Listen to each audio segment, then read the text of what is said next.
and Nick. Welcome to That Superhero Thing podcast, where we discuss the latest superhero and comic book related movies and TV shows. I'm your host, Nick, and joining me as always is my co-host, Anthony. Hello. Hello. We've got an intro. I know.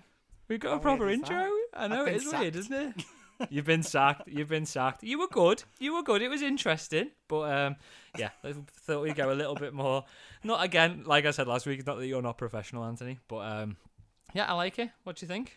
You got it. You sorted it. It was good. It's good though, isn't it? Yeah, no, I like it. Makes us feel all professional and stuff like that. So yeah, busy week again. Obviously, loads of news. Wandavision season finale, which we'll go through. We'll go through towards the end of the episode again. Again, I think what we'll do is because we've got so much. There's quite a bit of news again.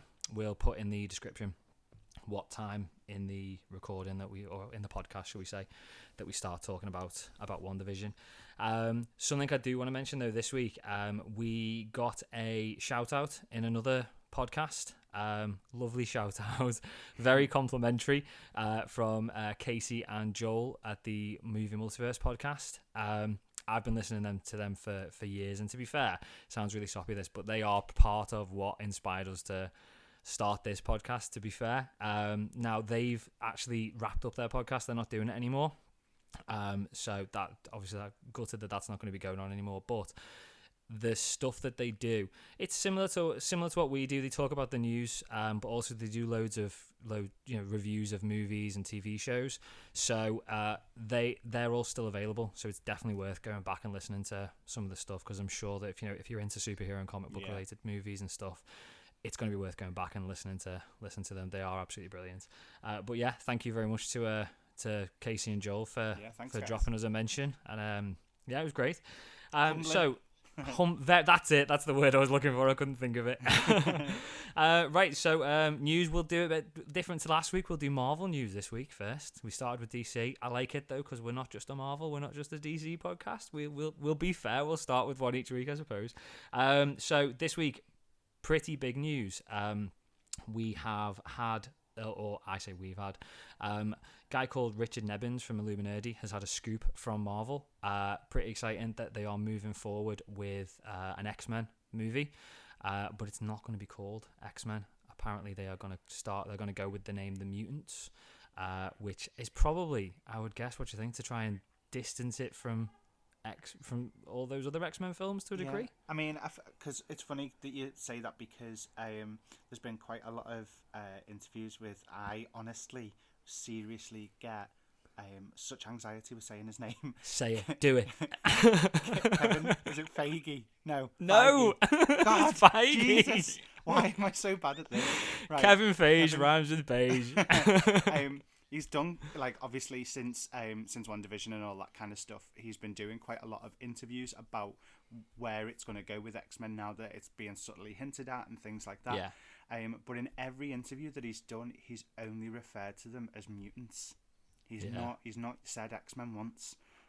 So it probably makes sense that would be the title. It looks like they're going to do it from a different approach.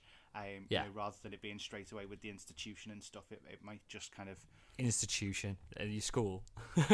Yeah. Not a mental institution. You know what I mean? They're all locked up, straight jackets, all the X-Men.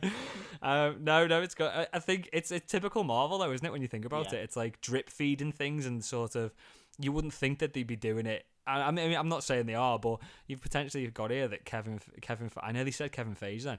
Kevin Feige's been sort of drip feeding, little bits of news, and that's what it's turning out to be. Hopefully the mutants. So I'm excited, but a little bit apprehensive because of what's happened with X-Men so far.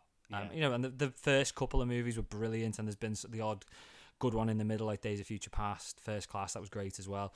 But it's I mean, they're not going to do bad with it, are they, Marvel? Do you know what I struggle still with? A bit like what? Like some of the characters, like who they'll pick to play them and stuff like that. Because there's so. I mean, there's millions, not millions. But the thing clearly, is, in the past, I think they've made bloody good choices with some of the people that they've had. Like Patrick Stewart as the original Xavier, like that was such good casting in my opinion. Like I thought that was fantastic.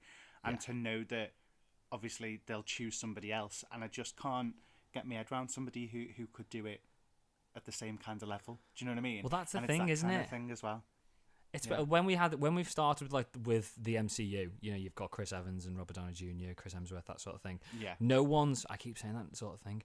No one's played them before, or not in a long time. No. So when you've got there's no such expectation as such. Exactly, yeah. Well, whereas with the X-Men films, again, they're not great, and some of them aren't great anyway, and the continuity is a mess. And to be fair, we've had two different. We've got two different Xaviers, we've got two different Magnetos. They tied them in, but there's still, you're going to base the performances and the way the characters are sort of portrayed based on what you've seen before. Yeah. So it is going to be weird having a completely different Xavier, which makes me think, are they going to go with slightly lesser knowns or less explored characters? I think they're going to have like the biggies like Xavier and maybe not Magneto. Maybe you don't need to start with Magneto. No. Maybe you can avoid, you don't have to start with him as a bad guy, but I think if you're starting off with Xavier, and then if you're looking at like Cyclops, I know he's been done twice, but he's never really had much character development in my opinion. Nothing massively memorable. Whereas if you look at the comics and the 90s cartoon, he's a main character in the show. So, and I think, I'd be surprised if we got Wolverine straight away. So maybe it'll be a case of going with slightly lesser explored characters or memorable characters from the originals, maybe like Iceman, Cyclops. I think they'll have to go down the Jean Grey route, but it'll be interesting. It'll be interesting to see. We probably won't have Evan Peters after after all that, but we'll touch on that in a little bit more detail. We've been talking about X-Men for a long time, but it's big news. It's big news, isn't it? Yeah. Next bit of news from Marvel, we got our first look. We got a good look at the main group of the Eternals. Through a calendar, photo of a 2022 calendar. I sent you the photo over before. Yeah. It's pretty much what we thought, isn't it? It's we've seen toys, we've seen a bit of promo art for it already. Interesting, different. They've all got very similar costumes, but I still don't know what to make of it. I still want to know why like Angelina Jolie's missing off it though as well. If she is one of the Eternals. I thought she was one of the main Eternals as well, but we don't know massive detail about the Eternals. We know a little bit about it based on what we've seen on, what we've seen online and that sort of thing. Yeah. But it's going to be new. But then look at Guardians. Nobody knew what. I think a lot of people didn't know who the Guardians were. They were pretty lesser. I had no idea, to be fair. Exactly. So and look what they did with that. I'm quite surprised. I know it's been delayed, but I'm quite surprised we've not had any teasers for it yet, or not trailer, because maybe it's a bit early days for that. But considering it was supposed to originally be out in February, I thought we'd have had something. But maybe they're just holding everything back until Black Widow's finally been released. Yeah, that's what I was going to say to you then, because I think with the fact that there's been such delays on Black Widow, they don't want to overshadow one with another, because then obviously you'll get excited for the new one, then Black Widow will come out, and then there'll be nothing else to kind of show off because they've been there and they've done it all. So it might lose that kind of level of excitement for it. Because I think I'm to really a degree, looking forward to Black Widow. Yeah, so am I. But I think it's been now delayed not so many times, but it's been delayed and put back. I think some people are just not getting fed up of it, but they structure the teasers and the trailers. They time it. None of it's accidental. They work out exactly when they're going to release these trailers to create as much buzz as possible. So that's obviously COVID's obviously ruined what their plan, and I do think the hype around Black Widow has probably gone down a little bit because of it, because it's just like, just release it now. And I think they probably should have just released it onto Disney Plus at this point. But we'll see. But yeah, it's I'm interested to see what they do with the Eternals. Talking about Guardians as well, though, we mentioned Guardians there. Again, that's something that was rumored to potentially be delayed with regards to filming because of COVID. But James Gunn has confirmed, kind of, on Twitter this week that filming is going to be starting this year. I think somebody literally just asked him, will it be filming this year? And he just put yes. I mean, no if you don't ask, elaboration you on don't get. You don't know. So he's come out and said it. He's gonna have a busy year though, because I think he's still filming Suicide Squad, or he's still wrapping. Maybe not filming, but he's still wrapping up like the editing and stuff like that on Suicide Squad. And he's now filming Peacemaker with John Cena, which is the spin-off for it, which is again going to HBO. So he's going to be absolutely rammed. But but that Guardians 3, that'll be really good. I'm really looking forward to that. Bit more Marvel news. We had potentially news about Doctor Strange 2. So we've got Sam Raimi, which I'm sure we all know at this point, is directing it, which is going to be great from what he did with the Spider-Man films and the other films he's done. And one thing that we had in all the Spider-Man films, which I think we have in most Sam Raimi films, is Bruce Campbell cameo. So we had him as the ring announcer in the first Spider-Man. Who was he in the second Spider-Man? He was the guy. He was the guy on the door at the opera who wouldn't let him in, and then he was the waiter who was helping Peter propose to MJ in the third one. And he has been on Twitter, and he's literally just put a tweet out. He put, "Boy, it was a blast working in a certain city with a certain director on a certain movie with a certain actor. It sure was." And he put a picture of London, and that's where Doctor Strange 2 is filming in London at the moment. So I think people have put two and two together and thought he must be in it. Whether he's going to be an actual Marvel character in it, because he never has been before. I think the rumour was when they were filming getting ready for Tobey Maguire's Spider-Man 4, because that was all ready to go, scripts were written, it was ready to start production and stuff. There was a rumour that he was going to be playing Mysterio, but it was going to be like a crap Mysterio, like rubbish illusions and stuff like that, like a proper like D-list villain that got caught, and he was going to be Mysterio. So whether they'll try and get him in a bit more of an actual character, or whether it's just going to be a bit of a cameo again, I don't know. But he's class in all the ones that he's done. He's very, very memorable roles, he says, when he couldn't remember what he was in number 2. But it'll be interesting to see him in there. Talking of cameos, big cameos or regular cameos that we've seen, kind of. They are currently filming Thor: Love and Thunder. I want to say Australia. I think it's Australia. Yeah, isn't they it? are filming in it? Australia. Yeah. And there's been loads of set photos have come out, and it's from the Daily Mail. I hate the Daily Mail. There's loads of set photos come out from the Daily Mail, and if you don't want anything spoiled or anything like that, skip ahead 5 minutes. It's not a big spoiler. It's just a cameo. That's in there.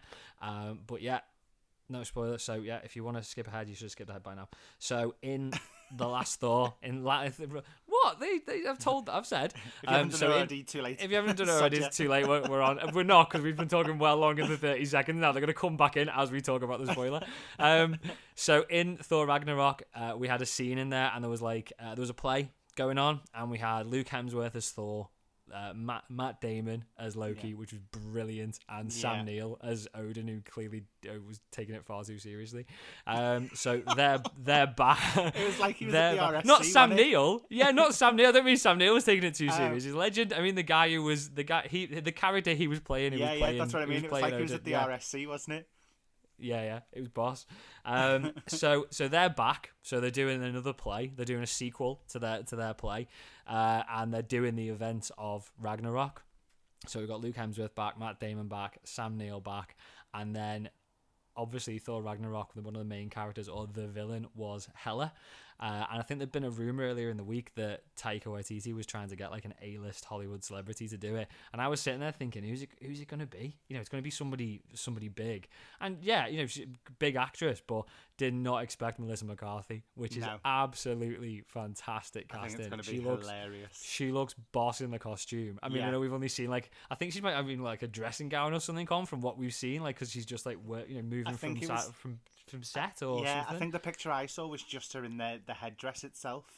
Was it? Like the antler type thing, and I was just it's like, it's gonna be so good. It's gonna be absolutely brilliant. That I'm really looking forward to that. And then I think there was you were saying there was some other set photos that come out of like Natalie Portman on set. So there was a couple of photos of Natalie Portman. She was in like her general kind of hoodie sweats type look. But she was on blue screen being held up in the air, so it looks like it could be kind of the point where she's becoming the mighty Thor. And I did also notice that the background, it was all very Asgardian type of structures. So the bits that they had actually put down as props and stuff, it was that marble and golden kind of colours and schemes and stuff like that. So it looks like it, she's going to be around the Asgardians. Even though there's no Asgard, so like even though there's no Asgard, but that again, that's another thing. It's interesting of where that's obviously going to go. Yeah, I suppose is it multiversey or something, or multiversey? Are we getting? Yeah, it could be an alternate reality where she is Thor, and it's sort of all crossing paths. Yeah, we don't know, but yeah, we'll talk a little bit more about potential multiverse when we get into WandaVision recap. Yeah. Few more bits of Marvel news, little bits of Marvel news. So we had a poster released for the new Marvel series Assembled, which is like behind the scenes episode or behind the scenes breakdown of the episodes of the Disney Plus shows and some of the movies as well. So the first episode is going to be coming out this Friday, so same day as WandaVision would normally come out, so it's covering the gap between WandaVision and Falcon and the Winter Soldier, and it's going to be the behind the scenes of WandaVision. We'll probably go into that as well as a couple of other things in next week's podcast, because there's nothing major to cover, like movie or TV release wise, so we'll probably go into that in a bit more detail and have a bit of a discussion about the behind the scenes of WandaVision. I think that'd be quite interesting. Yeah. But yeah, the poster came out for that. And then another tiny little bit of news. Again, I think it came out from Illuminati as well, who we mentioned before, who broke the Mutants news. They reckon that there's been a casting call for the She-Hulk TV series, which is obviously got Tatiana Maslany as Jennifer Walters. And it doesn't give a character name, but they're after a female, somebody to play a female shapeshifter, and in the comics, I believe there's or her best friend, Jennifer Walters' best friend in the comics is a Skrull, so they must be going down that route for her as well. DC news. Oh wait, hang on, I've got one more bit of Marvel news. Go for it. So it looks like there's an Alien comic coming out. Oh, which means so how did I forget? I know that Xenomorphs might be coming to the Marvel universe. No. Which is a bit of an odd one. If we can't have Baymax and the rest of the Big Hero 6, I do not want Xenomorphs. It's not happening. I'll be like those Snyder Cut people who proper kick off until they get what they want. I'm not having Xenomorphs if we can't have Baymax and the rest of the Big Hero 6. No way. But can you imagine one best now, Drax's chest though? Do you know what I mean? Drax's chest, yeah. Do you know what? I'll take it for that. I'll run with it for that. No, that'd be. I mean, I don't know. I think we can't. But again, if we're getting like multiverse of madness and stuff like that, who's to say? But hopefully, it's going to be like the thing is, that would be more of a stunt than actually kind of staying true to the comics and stuff. And it's not like they haven't got plenty of stories to go through. But they have little cameos, don't they? Yeah, I mean, it could be drone workers or something like that, where they're kind of little. But it's Fox owned, isn't it? Fox make the movies, and obviously Disney own Fox now, so it wouldn't be. But I don't know, it'd be like having the Simpsons in there or Predator in there or something like that, wouldn't it? Yeah. God, I hope not. When we get to that point where Marvel are pulling stuff like that to be putting Xenomorphs and things in the Marvel movies, I think I'm done. I'll move over to DC. So DC news, mostly a lot of it anyway, centered around Justice League, or Zack Snyder's Justice League, as we are calling it the full title. It's only got a week or less than a week and a bit. So the 18th it comes out. Still, we obviously know it's coming out in the UK. It's getting released in most places on the 18th. I think it's France and Japan and China. It's not coming out. It's like to that, be confirmed, which I don't know why. It's obviously some sort of licensing rights. I've still not seen where it's coming out though for us, which is no. I was going to say we don't know, do we? I think at this point, it's just gonna drop on like Amazon, not Amazon Prime for free, but just where you'd normally buy stuff, so like iTunes and stuff like that. It'll be on HBO Max, which isn't free, but it's like having Netflix in the US. So yeah, just under 2 weeks. So more news is coming out on that. They're marketing it, they're promoting it and stuff. So there was an interview with Zack Snyder. He got interviewed by IGN, and he was saying that with it supposed to having been 3 movies, his Justice League trilogy clearly, it kind of ends on a cliffhanger. Now, I don't think that's a spoiler, but I think we all know it's not going to be the full story. There's new bits been brought into it, but it still doesn't tell the full story. So they asked him if there's any plans or if he thinks they'll ever film 2 and 3, and he didn't sound particularly hopeful. But again, we've ended up with the Snyder Cut. People kicked up enough of a fuss and expressed how unhappy they were with call it the Whedon cut if you want to.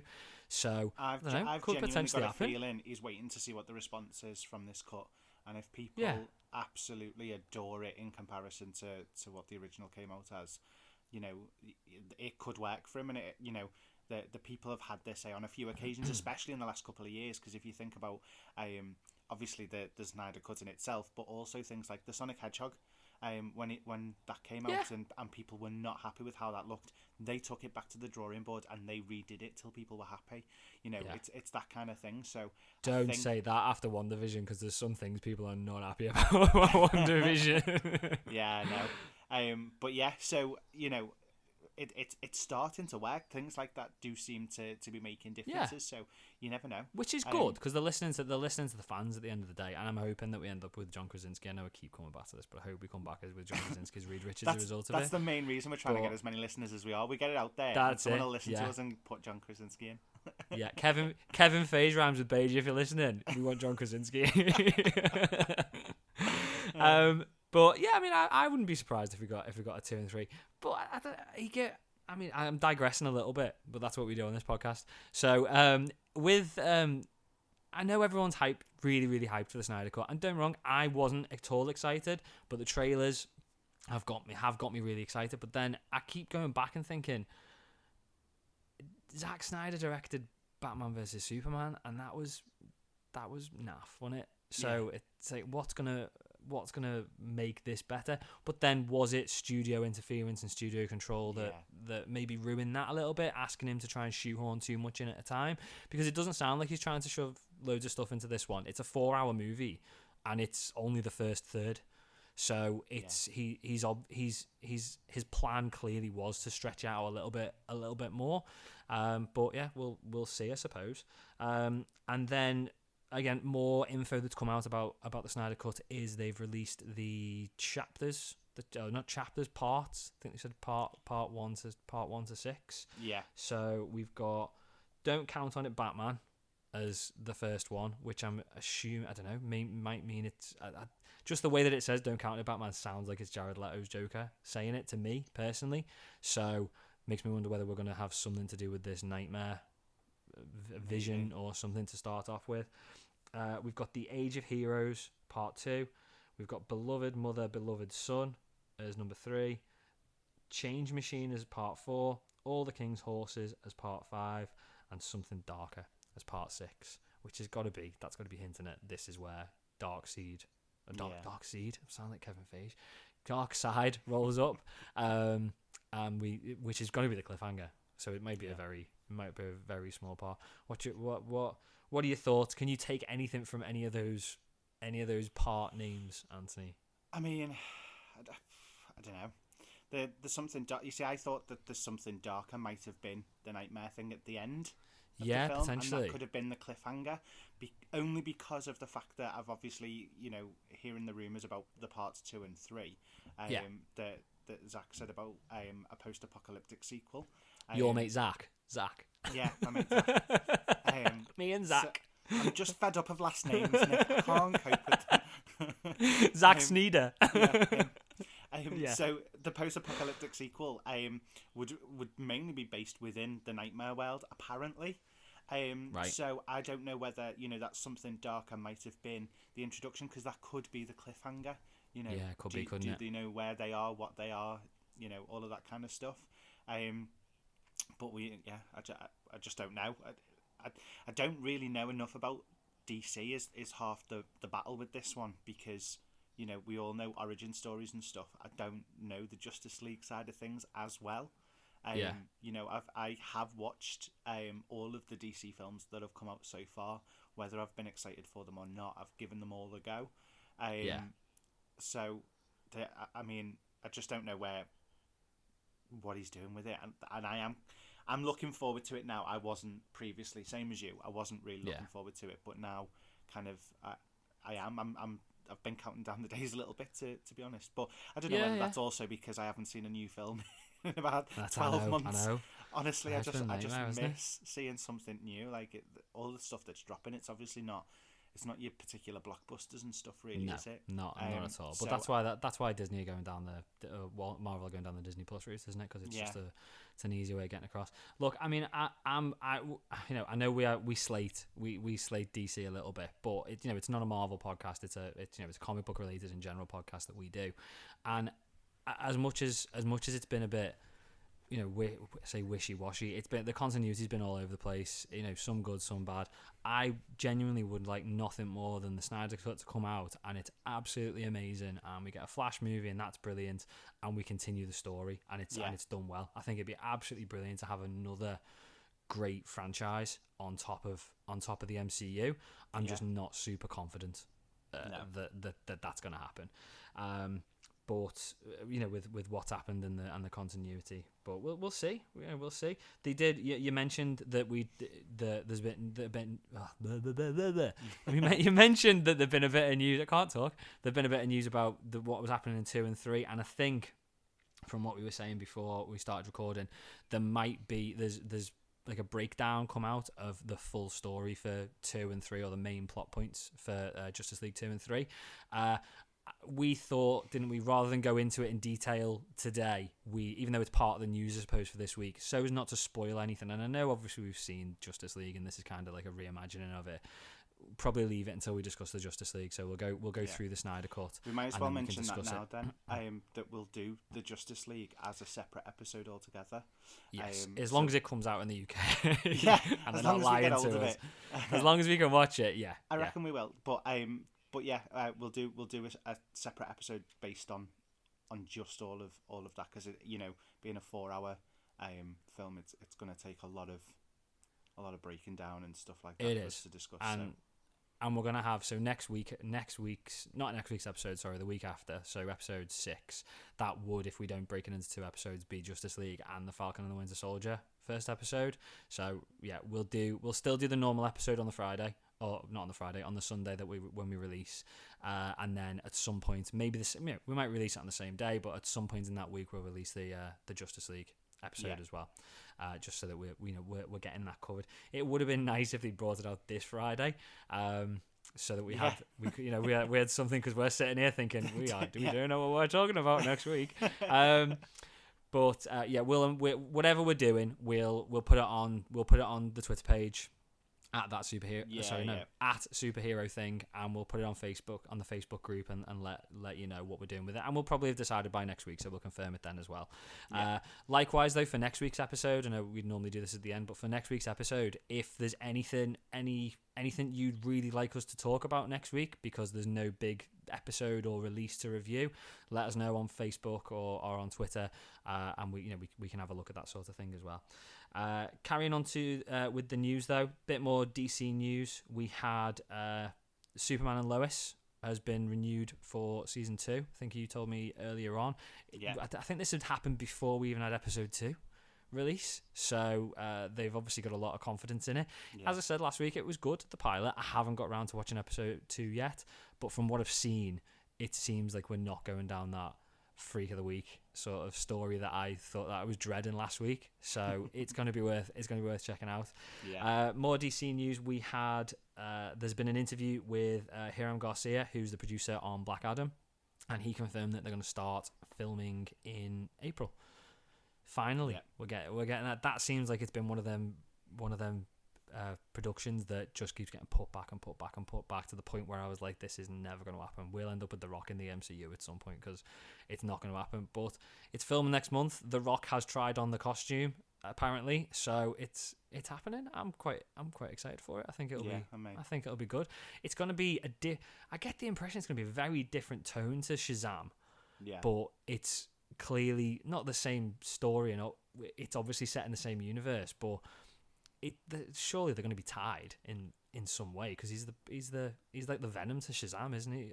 He's like Peter Parker to Shazam, so they've got to be tied. So I think they need to be a bit careful about the tones that they that they take. Because if they create like a really dark, gritty Shazam, or not Shazam, Black Adam, you can't just drop him into Thing is, when you Shazam, look which was just like Home Alone. When you look at the technique of The Rock in any of his acting performances and stuff like it's that, never really gritty, is it? It's always a bit tongue in cheek. So I really don't think that we will get a gritty version. I reckon he'll be pretty good at balancing between kind of taking the serious parts, but also being able to be kind of a little bit jovial about it, and kind of making it a little bit funny in a way.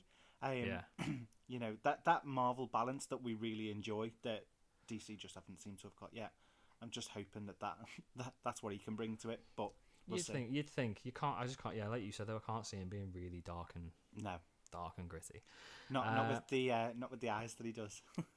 No, I know. Yeah, he stopped doing that. Do you remember like every film The Rock ever was in? He did the people's eyebrow, and he always he'd always get a rock bottom in there or something like that. Like one of his wrestling moves. It was like everyone. It was like, oh, there we go. It was like Arnold Schwarzenegger with "I'll be back." It was always a people's eyebrow, and then he's kind of got rid of it. He's still always going to be The Rock, isn't he? But he's pushing for Dwayne Johnson now. Seriously as well. Like so, no. You know. I mean, he does that smolder look in Jumanji, which isn't quite the eyebrow, but it seems like it's a bit of a nod to that. It's a nod to it, to that effect. Well, I know. He can do no wrong, Dwayne Johnson, can he? At the end of the day, and apparently we're not a political podcast, clearly, but there was an interview with him the other day. Just I thought I'd mention it, and I'm sure he said something along the lines of he would consider a presidential run in the future. And it's a bit like. Maybe not. Maybe you know, I mean, he's following the footsteps of Arnie. Maybe. But we'll see. Look, fortunately for us, we're not in the USA, so we don't have to deal with that. Other bits of news, then, not Marvel or DC related. We've had a few bits of Star Wars news. So there's a bit of news at the start of the week that Indira Varma, who played Alaria Sand in Game of Thrones, she's been cast in the upcoming Kenobi TV series on Disney Plus. There's no confirmation as to who she's going to be playing. It's an undisclosed character at this point, but she was good in Game of Thrones, so that'll be quite interesting. And then talking of Kenobi, there has been another. I think it's a rumor at this stage, but there's talk that he is going to be showing up in some way in the Andor series, which is the spin-off from Rogue One about Cassian Andor, and he's going to be in that at some stage. He's filming. I think that's filming in London as well at the moment. So he's going to pop up in that. Whether it's a flashback or, you know, we don't know, but it'll be good. It'll be good to see him. And the way the Star Wars movies, or not movies, but the way the TV shows, I say TV shows, the one we've had, Mandalorian, which was brilliant, but it seems to have. It dropped Ahsoka in there, didn't it, towards the end, and now she's getting her own spin-off. And I think there's talk of the other Mandalorians potentially getting a spin-off, if not already confirmed. So they like to. It'll be a way of. And I know, you know, you don't need to sell a Kenobi series. It's what everybody's been wanting. But it'll be kind of setting that up, I would imagine. From Star Wars, we go to Star Trek. Never thought I'd be talking about Star Trek news on a podcast. But Deadline are reporting that Paramount have hired Kalinda Vasquez, who was the writer for Star Trek Discovery, and I think he wrote some episodes of Fear the Walking Dead as well. And they've hired him to create a new Star Trek movie. And it's going to be like a reboot, isn't it? From what you said, I think I got the wrong end of the stick on this from what I read, but you were saying it's a new crew. It sounds like it's going to be a new ship and new crew. Now, whether it's a ship that's been touched on, you know, on one of the other series, because there's a lot of ships that get mentioned and stuff like that. We don't know, but are they all in? I mean, I don't watch. I've seen, you know, the J.J. Abrams movie, which J.J. Abrams is part of this as well. Bad Robot are going to be producing it, so there's a little bit of continuity from there. But is there any?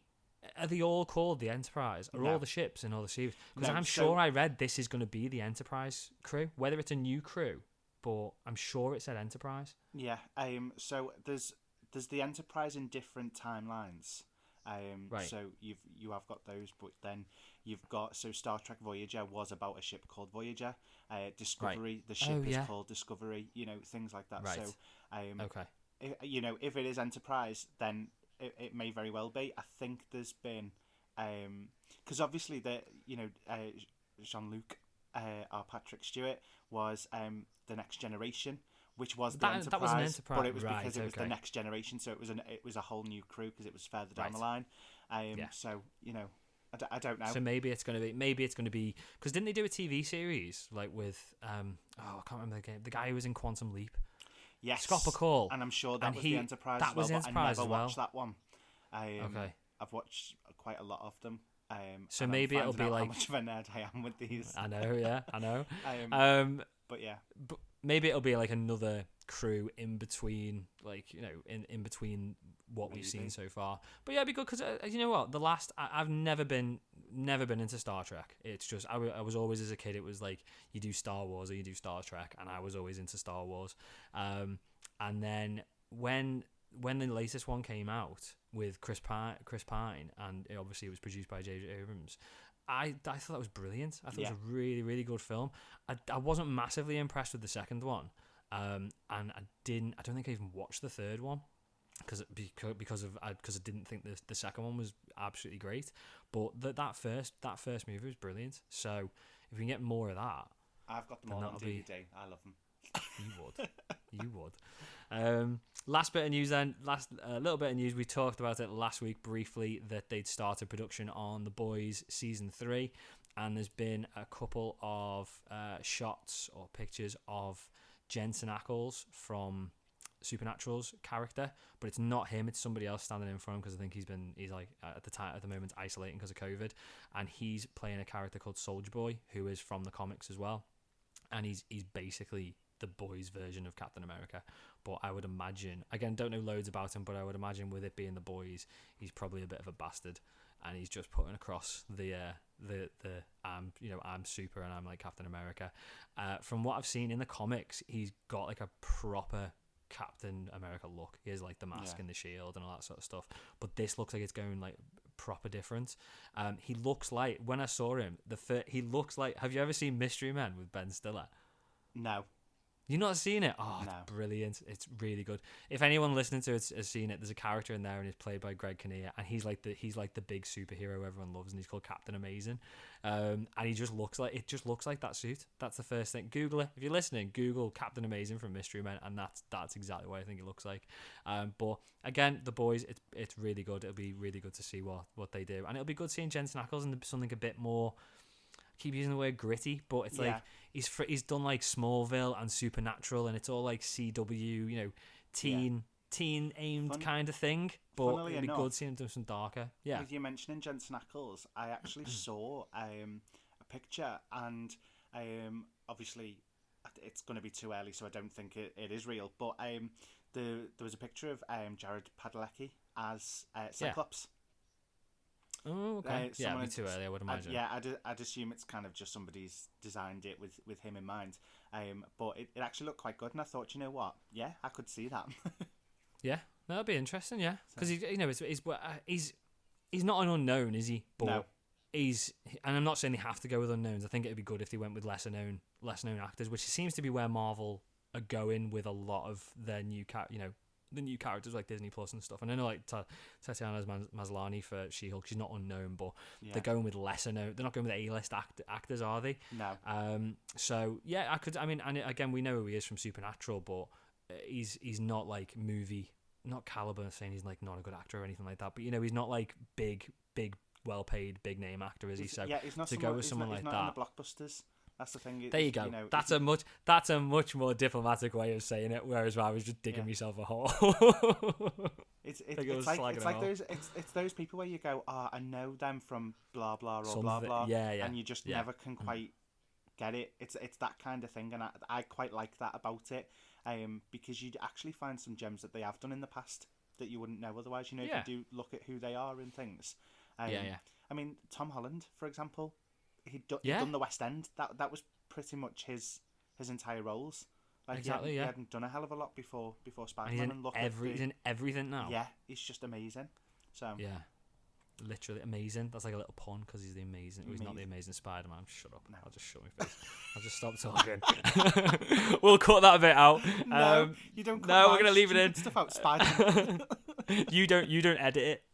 Oh, Right. So quite a bit of news. Yeah, it's good. So but it seems to be constantly busy, and I think maybe it's because nothing's coming out, or it's all building up, and it's like having to create more news as a result of it. But yeah.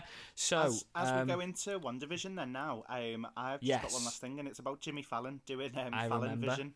I didn't see this, but go on. Do you know explain what happened. It's nothing massive. It's quite funny. They've essentially It looked just good done from the trailers. Yeah, they've basically done a skit where Jimmy Fallon introduces his show, in the 50s, in the 60s, in the 70s, blah blah. Yeah. Going all the way through, and he's reintroducing Elizabeth Olsen onto the show as a guest each time. And as he's going further and further, she's getting more and more worried, going, Jimmy, what is this? This isn't. You can't keep doing this and all of this kind of stuff, and it keeps building up. And basically, it's around the coronavirus. Like, he can't cope with the fact that he's a TV presenter with no audience and no guests face to face and stuff like that. I like the way they've done it, to be fair. And then at the very end, there's a whole thing about him having no audience, and then you hear this cackle, and Catherine Hahn appears. She goes, does she? And then they start playing. It was Agatha all along, so it was quite funny. Just something a bit different. Made me laugh. It sounds a lot more fleshed out than I thought it was. I thought it was going to be like a 2-second or 20 second. No, it's about, I think it's about 4 or 5 minutes long. It's a good little introduction, and they pay homage to the decade and stuff like that. So the stuff that they wear and things, they do black and white go into colour. They do different introductions to the show each time, so they play them. In the 90s, it's like with a saxophone or something like that, and all of that kind of stuff. So they have kind of worked quite hard on that. So I just enjoyed it for what it was. Made me laugh. And I'll watch that on YouTube. Catherine Hahn at the end coming up was fab, because she does a signature little wink on the webcam. Oh, does she? Yeah. Oh, good. I like that. I think. Do you know? I saw a few, but did she get interviewed on the webcam later on? Did she? On the episode? I think so. I didn't watch the full episode. I literally just looked on YouTube for the this. Okay. No, I'll watch it. I'll check that out later. Sounds quite good. Sounds much more detailed than I thought it would. Yeah. Right. Okay. Sound. So let's get into the finale of WandaVision. Before we start, because we forgot to do it last week, but again, you should know if you're listening. Spoilers. We're gonna spoil it. We're not gonna do a non-spoiler review and then get into a spoiler review or anything like that. We're gonna go in and start talking about the episode. If you've not watched it, go away, but come back. That's all I'll say. Please come back. Please come back and listen. That was the worst way to do it. Just pause us. Just pause. Don't turn us off. Don't come back. There you go. Yes. Please. Right. So, WandaVision, episode 9, called the series finale. I didn't know whether, and this is proper digressing. We've been talking about WandaVision for 3 seconds, and I'm digressing. I wondered whether it was called. I thought I'd seen stuff online that it was called the season finale, and I didn't know whether they changed the name for the UK, because in the UK you don't really call things seasons, do you? It's series series 1, 2. So I did wonder whether they've changed the name in the UK. It doesn't really matter, and I'm waffling, but I did just wonder when I was writing it down earlier on today. Anyway, right. So let's just get into it then. So there was no intro, which was the first thing. It felt weird. It just pick up where we left off, didn't we? But it felt weird, and I didn't really twig onto it straight away as to why it felt weird. But it was because we didn't get an intro, and spoilers, we didn't get an advert either. No, which I get why. Yeah, but I kind of missed them, and I suppose again we're digressing straight away. I'm a bit gutted that we didn't have any sort of explanation at all as to what these adverts were. Yeah, we've still and I've only just realised it as I'm saying it. We've got no confirmation as to what the adverts were, why it was the same people in every advert, what they were talking about. There's nothing at all. Especially when you think that it was Wanda doing this essentially. Yeah, but what there's just been no kind of explanation on what the broadcast was about, what had anything to do with anything. I know there's quite a lot that hasn't been explained, and we'll sort of summarize at the end and go through theories and what we didn't like and what we did like. Should have started with what we did like, but there's things that didn't get like I said with regard. We'll go through. We'll hit the other bits as we go through the episode, but it's just weird. No explanations to adverts. No explanations to who they were, what they meant. I suppose it was just little nods and a novelty and something to, for Marvel fans, really, wasn't it, to get you guessing? Yeah. It did the job. It got everybody talking. Yeah. People yeah, spent definitely. hours talking about what a 30-second advert in the middle of Wandavision was. Do you know what I mean? So Yeah. it did its job. So we start the episode. We go straight in exactly where we left the last episode. So we've got Catherine Hahn as Agatha, and she's still got the kids hostage. Shall we say? Yeah. And I think we start off with Wanda saying, my powers work outside, out here, rather than where she was in the basement, and Agatha had the runes up to stop her using her powers. But I think we quickly realised that Agatha even says, I'm counting on it, because every time she fires one of her hex or chaos magic energy bolts at her, she doesn't do any harm to her. She just absorbs it straight away, like she did when the Witch's Coven attacked her. Did you notice her black fingertips? Yes. Yeah. From the beginning of the episode, though. Yeah. I didn't notice them till near the end, and I didn't know whether that was something to do with the drawing of the power and stuff. But I noticed because I've watched it twice. I've noticed at the very beginning of the episode, her fingertips were already black, which feature. I don't know whether it's just a part of who she is. Well, because in the episode, throughout the episode, we see as she's absorbing the energy from Wanda's hands start to go grey, don't they, and stuff like that. But yeah, I noticed that. I think it was just part of the aesthetic of Agatha and the costume, maybe. I don't know, but again, I don't think we get it. We get it explained, do we? What I loved was that because there was no introduction or anything like that, it was straight into the action, and it was cinematic. She lobbed a car at her within about 30 seconds. I know. Then you've got Vision arriving, White Vision. And that all twists within a second. Now, I mean, we all pretty much knew which way that was going to go. At the when she runs up to him and she thinks that it's her vision, we knew what was going to happen straight away. But literally, that's not even 5 seconds, and then other Vision turns up, and it's just straight into an explosion and all of that kind of stuff. It's just. It was very film-like, and I enjoyed that. I enjoyed that it was so the whole opening, whole opening bit. Yeah, and it was good. Considering that a lot of the other episodes, not like fillery as in like nothing's been going on, but there's not really been any action, has there? And it's the season finale, so it's got to sort of wrap it up. But I think they've made up. But yeah, for it was good. Yeah, I do. Yeah, they just filled it, didn't they? So so as you said, she starts absorbing the power from Wanda every time she shoots her. The kids get away. And I think at that point when I was writing this down, I was like, right, this is now, because she says I take the power from the undeserving, and I want all your power. And when I was writing it down, I was watching it again on the second watch, I was like, right, so this is, I think even in the last episode there was still a little bit of me that was like, is Agatha the bad guy here? Is she the villain, or is she trying to test Wanda or train her?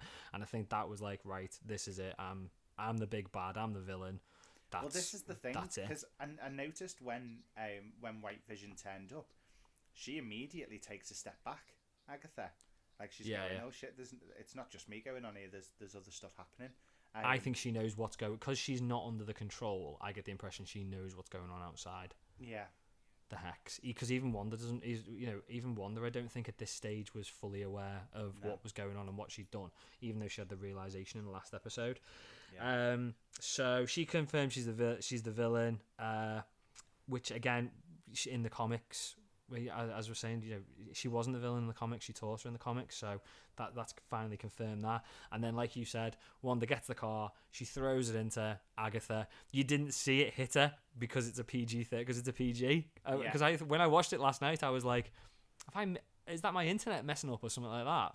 And then I realised it's like there'll be certain limits as to what they can show to make it a PG. Bit of a nod to Wizard of Oz as well. I don't know whether it was 100%, because the boots sticking out under the car. Yeah, I thought that as soon as I saw it, I was like, brilliant. We're gonna have loads of Easter eggs in this episode. That was good. And then Vision comes and lands down. In the reflection, it looks like it looks like our Vision, Wanda's Vision. And then when she turns around, it's White Vision. There's obviously some sort of personality there, because I know obviously we thought it was going to be Ultron. I was convinced it was going to be Ultron, and it was going to be James Spader talking when when words came out. Yeah. But he was kind of like messing with her a little bit, and he was a bit arsey with her, and he was like, "Oh, I thought you'd be more powerful." So there's a personality in there somewhere, and we find out more about like memories. But I was quite surprised at how it wasn't just like, I'm Vision, I'm a robot, and I've been told to kill you. It was like he was like evil, wasn't he? It was like, I'm a bit of a bastard. I'm going to wind you up. So he tries to crush her head, but Good Vision rolls up. From now on, we're just going to call them Vision and White Vision because I'm getting confused. Yeah. So we're going to go Vision and White Vision. He rolls up. She admits to Vision that she's the one who's done this. And then we get like you said, we get like a bit of a setup, don't we? So we get Vision versus White Vision, and we get Wanda versus Agatha. And then we cut to Monica very briefly, but we cut to Monica and Pietro, whatever you want to call him. We know what we'll call him, but I prefer Pietro. We'll call him what he is when we get to that point. But again, it just makes it perfectly clear that he's still got these powers. He's got Quicksilver's powers. And then I think we come straight out of it, and we go to, again, there's a few. It's a bit jumpy, this one, again, because it's cramming loads in. Yeah. So I think we get a little bit of Vision versus White Vision fighting, which looked awesome. The phasing in and out of each other. I thought that was brilliant. Locking their hands and stuff like that was really cool on it. We've not seen.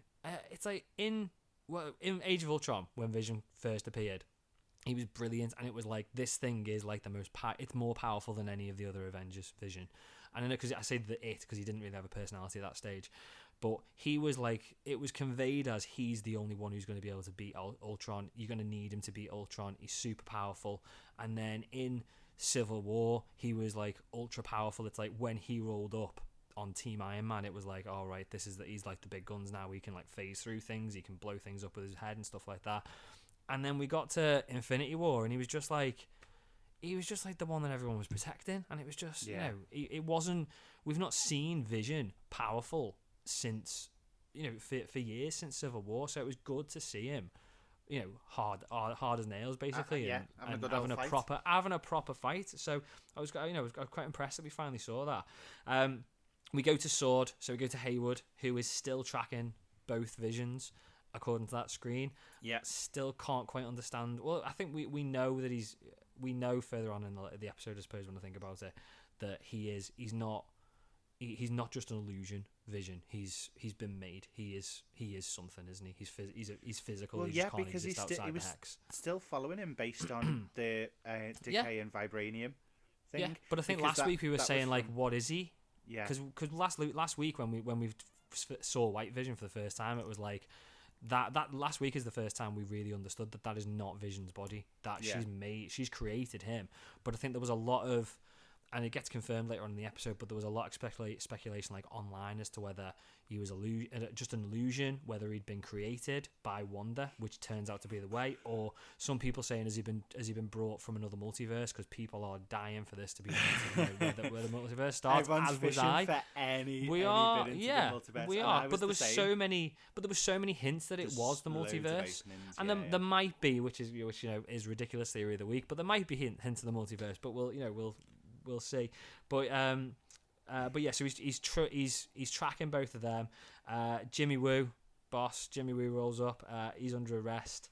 I think they say as well, which is kind of like very, very blink and you miss it, that they're struggling to send information and instructions to White Vision because the hex is messing things up. So they're trying to. I think Hayward says to this woman, reaffirm his directives that he's got to kill it, that he's got to kill Wanda and Vision. And she says, like, I can't get any information to him. And he says, is he still on our side? And she says, well, as far as I can see, yes. So that, again, sort of comes into play later on. We get classic villain Hayward starts monologuing to Jimmy Woo, telling him his entire plan and what I'm going to do. And it's like, if you never watched a movie, you seem to know everything that's happened in the Marvel universe so far. What are you doing? Jimmy Woo is using every trick that Ant-Man taught him. Everything, sleight of hand, everything. And I love that because that means that from the beginning, when we saw that card trick, we knew that he's been sitting there practicing during the blip, and that's what's led him to be able to kind of get the phone, hide it, you Exactly. get out of And then handcuffs, all of that kind when of he stuff. takes the handcuffs off, he goes flourish, like Vision did, and it's just like it's absolutely spot on. And then he gets on the phone because obviously he's bluffed Hayward, and he said, "I've already phoned the FBI." Yeah. And they're going to be within the hour, and he phones the FBI and it's like, "Oh, can you get here within the hour?" sort of thing. And I had to rewind it twice. I know, yeah, it's good. I had to rewind it twice because at first when he got on the phone, I thought he said, "Hi, Clint." He says Cliff. But I thought he said hi, Clint, and I was like, is he on the phone to Clint Barton? But clearly no. He wasn't. So I don't even know why I talked about it, to be perfectly honest, Anthony. But yeah, it made me wonder. So we then jump back to Wanda, and she's in the main street. We see all the residents walking around, and they're clearly all under her control at this stage. And then Agatha pops up. And she starts telling us about the Darkhold. So that's when we get our first confirmation. I think last week we thought it was going to be the Darkhold, the book. Loved her speech, explaining the Scarlet Witch as well, because she said the Scarlet Witch is not born, she is forged. She has no coven, no need for incantation. Your power exceeds that of Sorcerer Supreme. It's your destiny to destroy the world. And they've already said, I thought that was quite interesting because they've already dropped, and I'll talk about it a little bit at the end, but that's another... And I know obviously she's saying how powerful she is, but that's another reference to another powerful person in the MCU that we've now heard that Wanda is now apparently more powerful than. So she's more powerful than the Sorcerer Supreme, which was the Ancient One, is now Doctor Strange. We've already been told that she's more powerful, or that she was the only one who could have beat Thanos single-handedly, and it just is pushing this idea and that she's so strong. It re-fortifies the fear that the other Avengers had during Civil War. Yes, when they were as to why she was locked away, basically. Yeah. So I think it's fab. I think it's brilliant the way it's been this reoccurring thing, and it something is happening, and Well, I was going to talk about this at the end, and it's not really a theory, so I didn't want to digress too much, but we'll go into it now. Do you not? My concern with Wanda now is right. It's now confirmed. I mean, she didn't know her powers. She had no control over these Scarlet Witch powers, and she almost killed Thanos on her own. Yeah. And now she's still not in control. She admits later on in the episode that she's not in control of these powers and she doesn't know how to use them, but she will learn, she says. Yeah. So if she could have done that then without knowing the powers. Is she going to be too powerful now going forward? And I know obviously you could get bigger. We're going to get bigger, badder, more powerful baddies or bad guys, whatever you want to call them. And I know they're going to come in, but if she's at that level of power, what are the other Avengers going to do? I know we've not got Cap anymore, but even in Avengers, the very first Avengers film, they're in the helicarrier and they've got Loki, and Thor rolls up, he robs Loki, and Iron Man goes and shoots off, and Scarlett Johansson, Black Widow says, "I'd sit this one out. They're basically gods," and he goes in, and it's like he's out of his league then. Steve. And I know he's not in it anymore, and I know it's not Steve, but Steve is out of his league there. And now we're into look how powerful Wanda is as a Scarlet Witch. And then look, the Avengers now are going to be made up of the Avengers now are going to be made up of Sam, and who might get some sort of super soldier serum and become the new Cap. We've got the Winter Soldier, but we've got people in the Avengers like that who are great characters, and who are stronger than the average person by quite a way, and Sam probably will be as well, I would guess. But when you're there, if you've then got somebody in the team of Avengers who's as powerful as Wanda is now, you're either going to get, the way that I see it is, you're either going to get really, really powerful bad guys who only Wanda can beat, and then what are the rest of the Avengers going to do? Or you're going to get somebody who the Avengers can take on their own, and Wanda's just going to roll up and click her fingers, and it's going to be dead. So it's how are they going to separate that? Because I think they already had a little bit of an issue with that in Infinity War with Captain Marvel, which is why they sat her out of the film, which they did very early on. It was I'm going to be away, I've got to go somewhere else, you might not see me for a long time, and they brought her back, but they had to do that because if Captain Marvel had been in that film from start to finish, it would have been a piece of piss 10 minutes. Do you know what I mean? They'd have just run through it dead quick because she's too powerful. And we've now got Scarlet Witch who's 10 times more powerful than that. And it just makes me wonder Wonder may be more than concerned, but where are we going to go with this now? Because she's just a complete different level to everybody else. It's either going to mean they're going to have to somehow depower her, or whether that's done officially, or it's just like, oh shit, we've sort of dug ourselves a hole here, we can't get out, let's just pretend she's not that powerful anymore, or we're going to get rid of her. Yeah, make her some huge all-powerful god type thing who only comes in. The next big baddie. Which there's talk of, isn't there? That she's going to be the next big baddie, and that's potentially what's... I think, obviously, we're talking about Nightmare being the bad guy in Doctor Strange 2, which I think has been confirmed. But there's a few theories out there, which we'll go through in like Ridiculous Theory of the Week, where as to how Wanda could maybe be linked to him, Mephisto, and stuff like that. I have one theory myself as well. Okay. Should we do that? We'll do that. I like that. We've got a segment, Anthony. It's Ridiculous Theories of the Week. We've got at the end. We've got our first segment. But yeah. So that just again it shows how powerful she is, and like you said, it says it's their destiny to destroy the world. Yeah. Little other thing. So the Darkhold. Again, don't know loads about it. It was created apparently. In fact, I do know a little bit about it because I was talking to somebody on Twitter who's one of our listeners who listens to the show, and he told me a little bit about it. A guy called Geeky Nate on Twitter, and he was saying that it was created in the Dark Dimension, which is obviously where Doctor Strange went at the end of Doctor Strange, idiot. At the end of Doctor Strange. So they're thinking, what was that film called? With Doctor Strange, I can't remember. It's on the tip of my tongue. But yeah. So the thing that I'd read online though is the Darkhold is in Agents of S.H.I.E.L.D. and it's in Runaways, apparently Marvel's Runaways, which are two obviously separate TV series, but it's never been confirmed, and I know Kevin Feige's sort of implied that they might not be part of the MCU, even though they constantly reference them. But surely, if we've now got the Darkhold and it's a completely separate book to what's in Agents of S.H.I.E.L.D. and Runaways, that kind of confirms that they're not canon and they're not part of this. But again, multiverse, they could crop up, couldn't they? I suppose. But yeah, I thought that was quite interesting. So. Agatha undoes whatever Wanda's magic is on Dottie first at this point, to sort of show Wanda what she's doing and why. Because I think Wanda's saying, "I'm not who you think I am. I'm not the Scarlet Witch." Well, that sort of thing. I like that it also answered the question of where the kids have all been as well. Like, yeah, it was horrible. It was horrible, but it confirmed it for us. So essentially, it sounds like they've just been locked in their bedrooms in like some sort of sleep. Something like that. You hope they can't. Yeah, you'd hope they're asleep and not just. But they could just be they could just be like in the bedrooms, like frozen like those people were in the Halloween episode, and because what happens then is she does Agatha undoes the spell on everybody, and everyone's then there.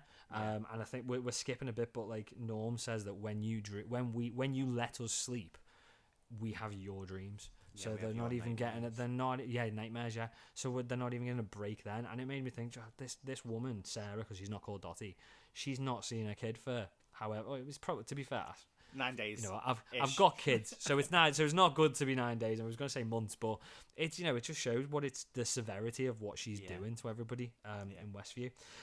So we jump back to this is the thing that wound everybody up. We jump back to Pietro and Monica. And is he kind of like trying it on with Monica a little bit, maybe. But she's in Ralph's man cave. I've ruined it. We know you've all watched it. She's in Pietro's man cave. I am on fire today. Sorry, everybody, I'm on fire today. So she's in the man cave and she finds a letter and a picture, and it's Ralph, and he's Ralph. Right. I was very disappointed that just he very was Ralph. Quickly, in the Wandavision, I don't know why I said Wandavision. In the episode with the that's like me saying Doctor Strange. I know. Which one? When they were doing not My Family. What's it called? Oh, you just carry on, aren't you? I'll edit all this out. Yeah. No, I'm sorry. When after the night after the Halloween thing, the day after, and everything's changing back to like the 50s and all that kind of stuff. Yeah, it's all messing up. The milk bottle, it turns into a carton, and it's got a missing picture. Now, I don't know for definite, but it looked like that picture of Ralph. So is Ralph the original person that Jimmy Woo was looking into when they started the series? Yeah, well, I've got a bit. I got it that out. was a bit. You did in the end, Joe. Well done. We've got. We'll go through into that in a bit more detail in the ridiculous theories, maybe as to like what he is and all that sort of stuff. But Okay. I was. What were you, without sort of saying theorizing what you think it is and whether there's any more to it? Were you how what was your thoughts when that we found out that was Ralph? Did you go, oh, that was clever, or were you thinking, seriously, is that it? A bit of both, because I was kind of like, right, so Agatha's been talking about Ralph this whole time, and it turns out that it's him. I was like, okay, that's Ralph Boner. We've got to get that Boner, in. His yeah. surname's Boner. We got a Boner joke in there. Beavis and Butthead laugh. Exactly, yeah. But it left me a bit unsatisfied, if I'm totally honest. I mean, I had a feeling, because of how long it had been drawn out and the fact that we only had 40 minutes left of this, that he wasn't. I mean, and ridiculous theory of the week, we'll get into it, but I had a feeling that he wasn't, or we weren't going to find out that this was Pietro from an alternate universe. Yeah. It was a good, it was a good little nod. It got everyone talking. It's a little Easter egg, I suppose. But at the end of the day, it's a different movie studio, and it's kind of like a nod, isn't it? Yeah. But I think it was a bit of a, because people have had theories that, there's multiple theories out there. We've talked about them. You've got the theory that he is Pietro, he's the alternative version of Pietro, or he is real Pietro and she's made him look different, and then you've got other theories about Ralph's Mephisto. Who is Ralph? What is he? And to get it's the like whole, it's been all those and taken away. theories. Yeah, There's multiple theories out there, and they're all just in a second, bang, they're gone, and it's another Mandarin. And don't get me wrong, I loved the Mandarin twist in Iron Man 3. I know I'm the only we're the only people. Everyone hates it. I thought it was dead clever. I thought it was hilarious. I thought it was brilliant. Trevor Slattery is one of the best. I put something on Twitter. I mean, he's dead now, isn't he? I put something on Twitter the other day, and it was like, what supporting character would you love to see to get their own TV series on Disney Plus? And I had like Jimmy Woo, Justin Hammer, Luis from Ant-Man, and who else did I put on there? I can't remember who else it was now. But somebody else. But I didn't put Trevor Slattery in there. But that'd be good. But he's dead because in a one shot he got killed. I like that. But this one didn't have the same. I think I was a bit more disappointed, and maybe it's because it's been drawn out for weeks and weeks. The thing is, the Mandarin happened, and then it was over in that same film. Whereas this, and you've only known about him for 45 minutes. Yeah, this has been weeks, and we've been speculating. 3 weeks of talk. We created a podcast to talk about it. A lot of effort for nothing. For Ralph and a Boner joke. It's like, I get the disappointment. As good as the shows we watch, man. Exactly. So if we're shit, it's Kevin Feige's fault. Kevin Feige rhymes with beige.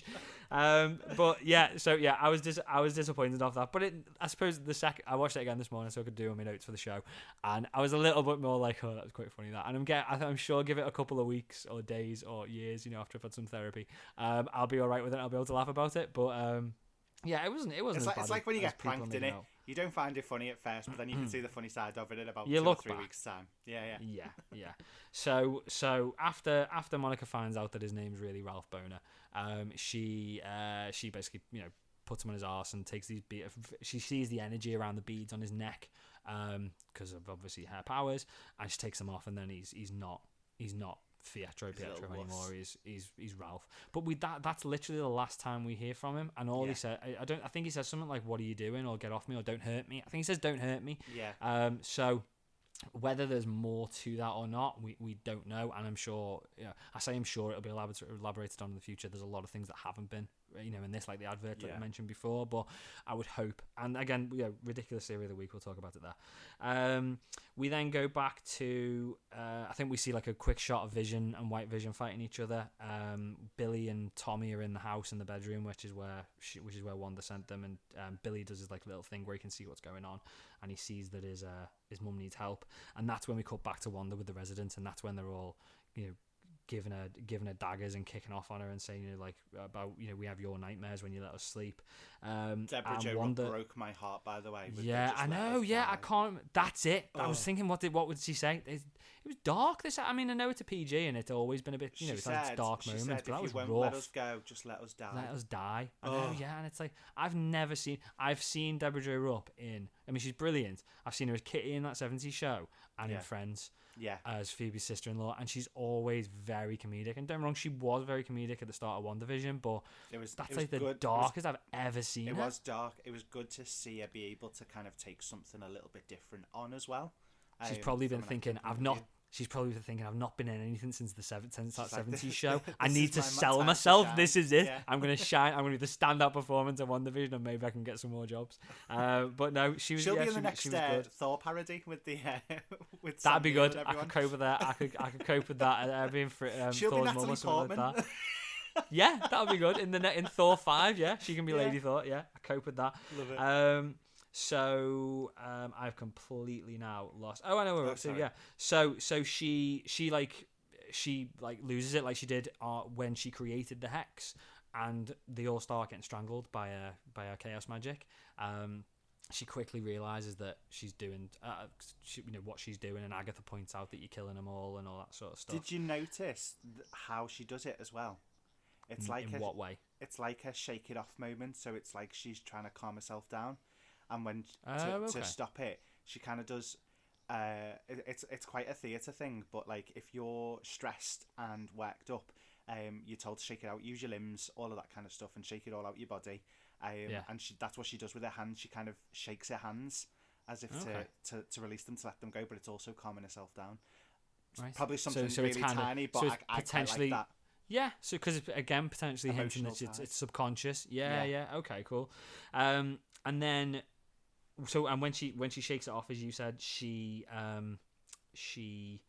decides that she needs to stop the Hex, doesn't she? Yeah. So the first time I watched it, I thought she's getting rid of the Hex, she's trying to turn it off, and it's taking a lot of power to try and turn it off. Yeah. But then she said when she does it, she says, "Go all of you now." So I was wondering, is she actually trying to shut it down, or is she just trying to create an opening long enough for them all to run out so that she can stay? She can stay where she is. I wasn't 100% sure on that, because first watch it was like she's shutting it down, and second watch it was she's just creating an opening. I still think she was trying to shut it down. Do you reckon? Yeah. Why would she say go all of you now? Wouldn't she just be like or maybe she thinks maybe it's dangerous and it's going to blow up? Well, no. I think that because she knew she was focusing everything that she's got, because again she doesn't understand her powers still at this point. I think she was focusing so much power on that, and she doesn't know what Agatha's capable of. She doesn't know what she's doing, but she's still there floating, watching everything go on. So for all she knows, she could just start killing all of the town folk. So I think it was more of a, this is kind of now a no man's land, so get out while you can. Get out, yeah, in case something goes wrong. Yeah, okay. Because of only because of the shock on her face as she sees Vision and the two kids turn up. Yeah, so that's obviously the next thing that happens. So I think we get a shot of Hayward first because he sees the opening. He's like, right, this is our chance. Let's get in there. And then we get Vision fighting White Vision, and he starts to like lose power or come apart, and there's bits of him flying off again, like when he came out the Hex last time. And then Billy and Tommy show up, and they fall to the floor, and they're like not disappearing, but they're like breaking away. Disintegrating. Yeah, but the way that they've done it and the look of it's just the shell. Very. Well, it is, yeah, but it's very similar. It's a very similar look to in the comics. So in the comics in House of M, when she says no more mutants and all the mutants disappear, the way that they are, it's portrayed as them disappearing like flakes, like eggshell, isn't it? It's cracking and it's disappearing. Yeah. That's exactly how it looks in the comics. So I think that was a bit of a nod to House of M. Whether we get more of that, I don't know. And then that's when Agatha pointed out to her, you've got to make a choice now, either save the town or save the family, and she chooses to save the family. Also, within that time at this point, there was definitely no way the town folk got out of that town. No, I don't think there was not enough time for them to get the distance that all happened. I don't think they did. We did, yeah. We see them at the end of the episode, but I don't think it's implied that they did get out. Maybe it is. I don't know. I didn't even think of that, to be honest. I just like you assumed they can't have got out in that time because it stretched for miles. Yeah. After she extended it in the Halloween episode, it stretched for ages, didn't it? Yeah. So then, what happens now? Oh, so she chooses to save her family. And then Sword, White Vision rolls up and Agatha's still there, and she starts like, I think she flies around as like, I'm gonna get you sort of thing, and then Sword roll. I'll get you, my pretty. I'll get you, my pretties. And then how much do you regret that now? Loads. Editing, Anthony, editing. So then sword roll up. And then sword roll up as well. And Vision says he says like, boys, we've never really prepared you for this. And then Wanda says loads of editing in this one. Wanda says, but you were born for it. And then they strike a little pose, and it was just like the Incredibles. It just really reminded me of the Incredibles.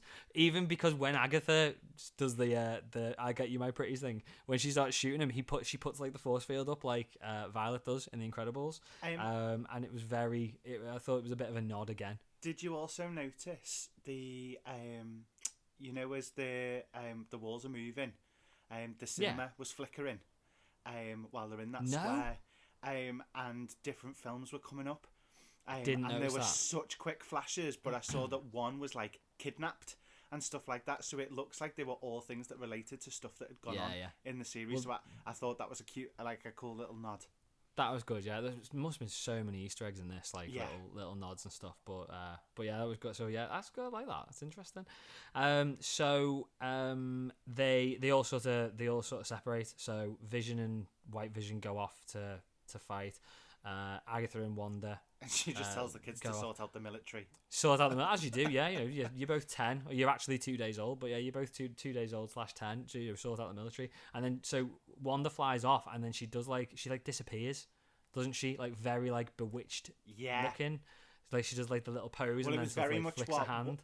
It was very much what Agatha had done at the beginning of the episode, as if to go, well, I can do that too, kind of thing. It was a very smug type of thing. After having said like 2 minutes earlier, I'm not a witch. Yeah, because we didn't say it, but earlier when she starts talking about like the dark hold and stuff, the dark hold. She I don't know what I'm on today. She says I'm not a witch. I'm not. I'm just. That's not what I am. I don't cast spells. But she just she takes it on straight away, doesn't she? Yeah. So then the boys, as you said, just take care of the military. And again, I thought that was good. So Billy freezes them with his powers. I think he just freezes the minds. And then Tommy. Could be getting these completely wrong, but Tommy, who I think is Tommy, runs around, does Quicksilver moment, gets all the guns, and then he rolls up and he's finished, and he's got one of the hats on and glasses, like one of the glasses on. Things, yeah, but it was that's what happens in Days of Future Past when Pietro runs around and stops them all in the kitchen. I think it is in the prison when they're rescuing Magneto. He robs one. I think he's got his own glasses, but he robs one of the caps. And I thought, again, that's a bit of a nod. And I didn't even think of it that I got straight away when I watched it. I was like, that's definitely a nod to that with the cap and the glasses and stuff like that. Yeah. But just now thinking about it, they could have just given us an extra 30 seconds. If they're going to do it, give us an extra 30 seconds with Sweet Dreams playing where he runs around and he does it. Do you know what I mean? Really slow motion like they did in those films, because everyone wanted it. I think there were loads of people on Twitter saying, oh, we're going to see something's going to happen and Evan Peters is going to run around as Quicksilver and we're going to get like Sweet Dreams playing like it did in it was Age of Apocalypse, or something like that. And I know obviously they couldn't do that because of where they've taken Pietro, but they could have given it would have been like a nice little nod if they'd just given it to Tommy. But that was good. And then Hayward rolls up. He goes to shoot the kids. Dark that. I mean, poor, just die. You don't shoot kids. Like, I just honestly, I was. He's a bastard. I was so angry. I was like, you shooting children. Well, then he shot the kids. Shooting children, they're not really kids, are they? But it was still, they're still kids. But yeah, it was dark that. And then Monica turns up. She puts herself in front of the bullets.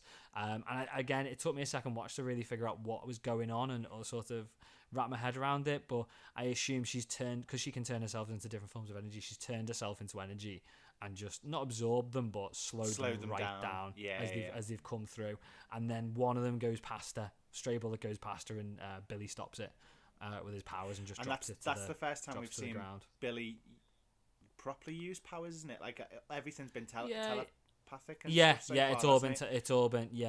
No, he stopped Tommy in the Halloween episode when Tommy's running around doing his Quicksilver powers, he puts his hand out and did he stops actually him. stop him? Yeah. Okay. I think he stopped him. Yeah, but again, at that point, it could have been telepathic, being like stop sort of thing. But yeah, it's the first time we've seen him use the telekinesis.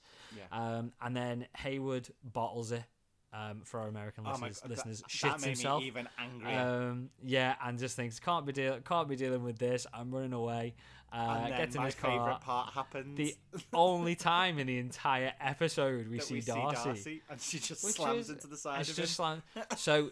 So I know it's brilliant. She's so good, Darcy. I'm gutted we didn't get more of her. But they reckon the reason that we only saw her so briefly and she wasn't actually in a shot with anybody else is because filming of this got delayed because of COVID. Oh, right, okay. So I think the would thought explain is why that, she wasn't in the last scene as well. which is why she wasn't. Yeah, so they probably filmed the last episode last. But I know they don't always do things like that. Yeah, but that's why she wasn't in it. Yeah, exactly. Like, yes, yeah, perfect. Absolutely boss Darcy. Yeah. So we then go to Vision versus White Vision again in the library. We got a shot of the library released a couple of days before or a day before, and everyone was like, "That's the Secret Sanctorum. That's the library in the Secret Sanctorum." And it's like, we need to. I'm a massive Marvel fan. You're a massive Marvel fan, but there's wishful thinking and then there's wishful thinking, isn't there? Do you know what I mean? It wasn't what would make people think it was a Secret Sanctorum when we'd already seen a library. Do you know? Just me? Yeah. No. Do you know what? I didn't even think twice about it. It was just the library, yeah. Yeah. So they have a little bit of a. They don't fight. They stop the physical fight. They have a chat. Sit down, have a chat, float around, have a chat. And Vision starts asking him a question about the ship of Theseus.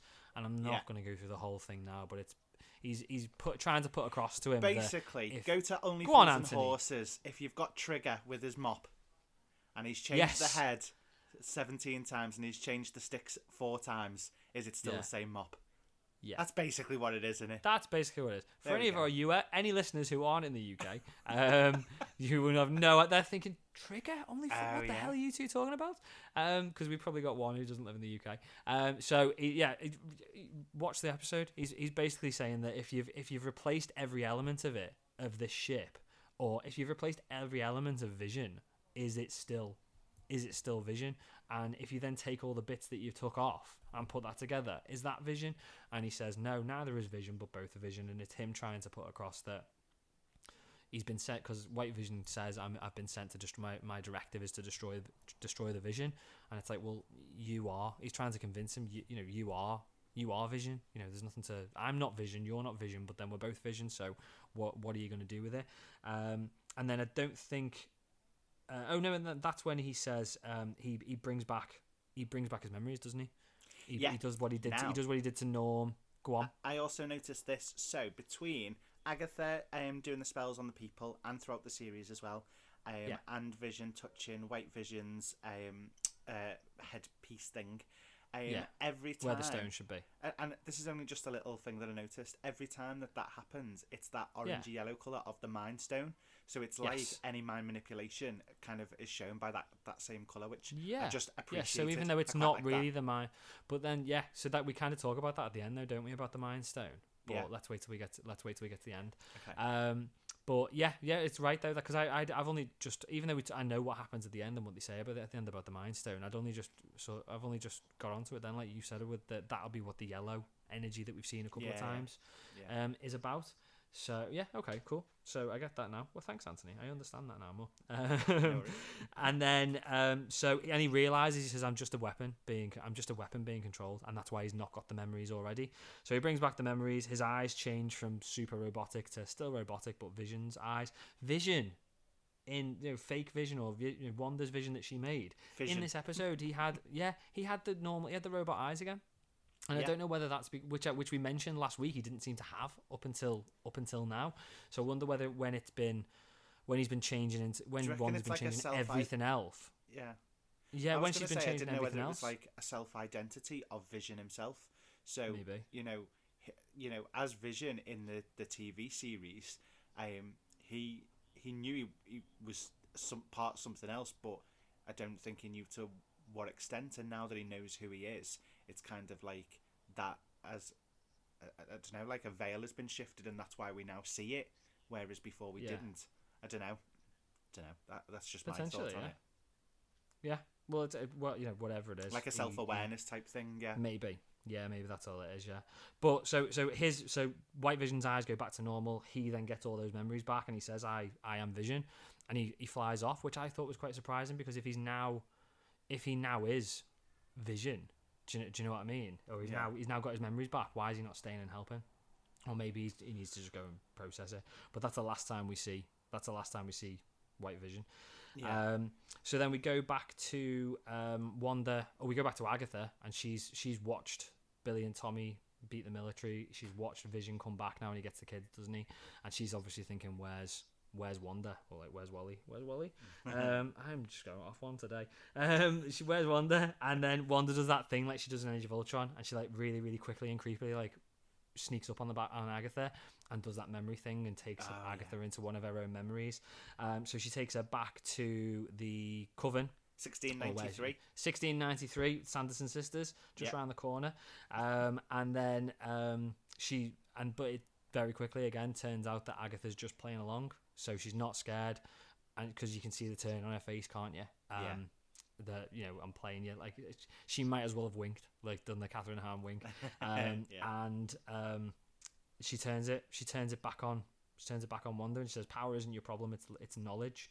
I don't quite understand why at that stage we get the crown start to appear on Wanda's head, because it does, doesn't it? It starts to like appear there, but I didn't quite understand why that. Now at the time I was just like, "Oh, that's cool," but now it's like I don't get it. Why? I didn't know whether. So, like in the original 1693 scene, you saw she was the leader of the Coven, really, wasn't she? And she hairs appeared on her, and I don't know whether it's like something to signify kind of now being in charge. Yeah. And because it wasn't kind of, it appeared and then it went quite quickly, but then obviously later on it comes back again. So I didn't know whether it was kind of like foreshadowing the whole power struggle between the two of them, that she can be powerful enough, but then I don't know. That was the only thing that I could kind of get from that as a reason why, but maybe. So I just think that's part of her kind of power struggle. That's the only thing. When it appears on her head, that's what it's significant. Yeah, I suppose it could be, couldn't it? Yeah. Okay. So and then Agatha offers her a trade, doesn't she? So she says, "I can give you your family. I can fix the spell. If you give me all your power, I can fix the spell, because you've made a cock up of the spell that you've put on it, which is why everyone's suffering, and which is why everything's going wrong. And I'll fix it, and you can have your family, and I'll leave you here, and you won't have to suffer ever again or anything like that." And then it's like she says no, basically, and it explodes out of the memory, and they go flying into the air, and then straight away is like, "That's fine, take it." And I assume she's just thought of what the plan's going to be at that stage. One thing I noticed with Agatha as well is like when you watch any movies or TV shows and there's a villain and stuff, you always kind of see their evil undertone, even when they're doing things like begging for help, or offering a hand of help or something like that. There's always that dark undertone. I don't see it with her. It's always... No, I agree. It always seems like there's two sides of her, where one is the power-hungry witch, and the other one is the one who just wants to kind of survive. It's like that survival instinct. And she's like, "Oh, please no," and then suddenly that face just changes. And I think that's quite a refreshing change to a villain, rather than seeing that she's evil all the way through, if that makes sense. Yeah. No, I know what you mean. Yeah, well, the thing is, though, with villains in the MCU, they do have a little bit of a villain problem. I mean, the MCU is brilliant, but some of the villains they've had in some of the movies are a bit forgettable. And they're never really like deep stories. But some of the great, like Thanos is brilliant. And there's other good ones as well. I just can't think of any now. but Agatha has to be one of the best villains. But I think what they'll potentially do with Agatha is turn her into a bit of an anti-hero, like a reluctant hero further down the line. And I know we're skipping a little bit to the end, but we'll touch on that, but I think that's where they're going to go with her. Yeah, but too. you'll always be a bit like Loki. She's gonna be like Loki. Do you know? I mean, we've not got. I know we've got Loki coming back, but she's out Loki is for now number dead. one. But if kind of Endgames align, then she will join forces to I kind of agree. that. I think she's going to be. I mean, we don't know what's going to happen with Loki, and we don't know whether Tom Hiddleston's going to sort of leave the MCU after it because he kind of is a different Loki who never became good. Yeah. But she's got. I could see her moving forward with the reception she got. She could end up being the next Loki, couldn't she? At the end of the day. So they fly into the air, the pair of them, and then Wanda says, "That's it, take my power." So she starts, throwing chaos magic, Agatha, and as she's doing it, her skin's going dark, like her hand goes dark, and I think the next hand goes dark, like it did at the start. Vision flies up, doesn't he, to try and help her, and she pushes him away. And I was thinking, what is she doing? Why is she doing that? And then, as she's throwing I was then really annoyed that she started firing them off like a stormtrooper because she couldn't hit half the time. But we know why. Yeah. And it was clever. Yeah. So she's throwing them out, and then she's missing the odd one. And the first one that she misses, and she doesn't hit Agatha. Agatha looks at it and is like, "What are you doing?" She has like a proper like weird look on her face, as if to be like. And again, I didn't notice it in the first watch, but she does look at it and she's like, "What are you doing? How did you miss me? Why did you miss me?" Rather than, "Oh, I'm annoyed you missed me," because that's a bit of energy I've lost. Yeah. And she keeps throwing until she becomes, for want of a better word, skeletonized, like the witches of the Coven did, to the point where she's got all the power. And then at the very end, I think Agatha just like sort of like not grabs her physically, but grabs her with the magic and just starts drawing the last bit out of her until she just looks dead, doesn't she, at the end of the day. So I was full on expecting her to just drop out the sky, to be honest. And when she didn't, I was like, what is happening? Why hasn't she just dropped like the woman did in 1693? Yeah, because she did, didn't she? Well, she dropped out why. The sky. Yeah. She did, didn't she? So Agatha says basically, the deal that we made. You give me all the power. I lied. I can't fix it. You're dead. And then she goes to shoot her. She goes to looks like she's going to kill her. Quickly realizes she can't. But again, you don't see these things, do you? No. And I was thinking, where's this going? Wanda heals, so she's not like a skeleton anymore. She goes back to normal, and that's when the runes start flashing up. I'm doing it with my hand. I'm flashing my hands as if no one can see me. Do you know what though? I was so impressed with that. I was really impressed with it. I was a bit devastated that I didn't pick up on it before it actually happened, because they'd even put it in the previously on Wandavision at the start to show us. You've always been that person from like the minute we start watching something, you're trying to work out what's going to happen next, whereas I empty my head and just enjoy it for enjoyment's sake. Yeah. So that's where me and you differ loads. So I literally just sat there and enjoyed watching it, and then when it happened, I was like, "Get in!" I know, yeah, it was good. It was good, wasn't it? Something I didn't mention on that, because I know last week, it just reminded me. Last week we were talking about the runes that were on the walls in Agatha's basement, and we were saying like one of them was an M and one of them was a G. We got a message, didn't we? We got a message on Facebook. So Beth on the Facebook group, because we've got the Facebook group running as well. The chat group, if you want to go on there, if you're listening, if you're not already on it, go on there. Me and Anthony are on there all the time, and we're talking about the theories and stuff like that. So if you want to get involved in the conversation, you can go there.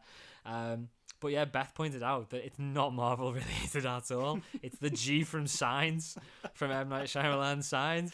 And I was gutted, but I was glad, because I genuinely thought I was going bonkers. I was sat there and was thinking, I've seen this G before. But yeah, hey, we might end up with Xenomorphs in there. We could have Mel Gibson and Joaquin Phoenix. You never know with the multiverse, do you? But yeah, that's where that was. So Wanda says, she confirms. She says the runes are there. Only the person who, within a given space, whoever created the runes, they're the only people who can use magic. And the crown appears on her head, not properly, just like an energy or a magic crown, an energy version of the crown made of light. And she just starts pulling all the power back out of Agatha, including, from what I could see, all Agatha's powers as well. So all this power that Agatha has built up from robbing power from different witches for at least 300 years. Yeah. She's now drawn it all into herself, and there's nothing left.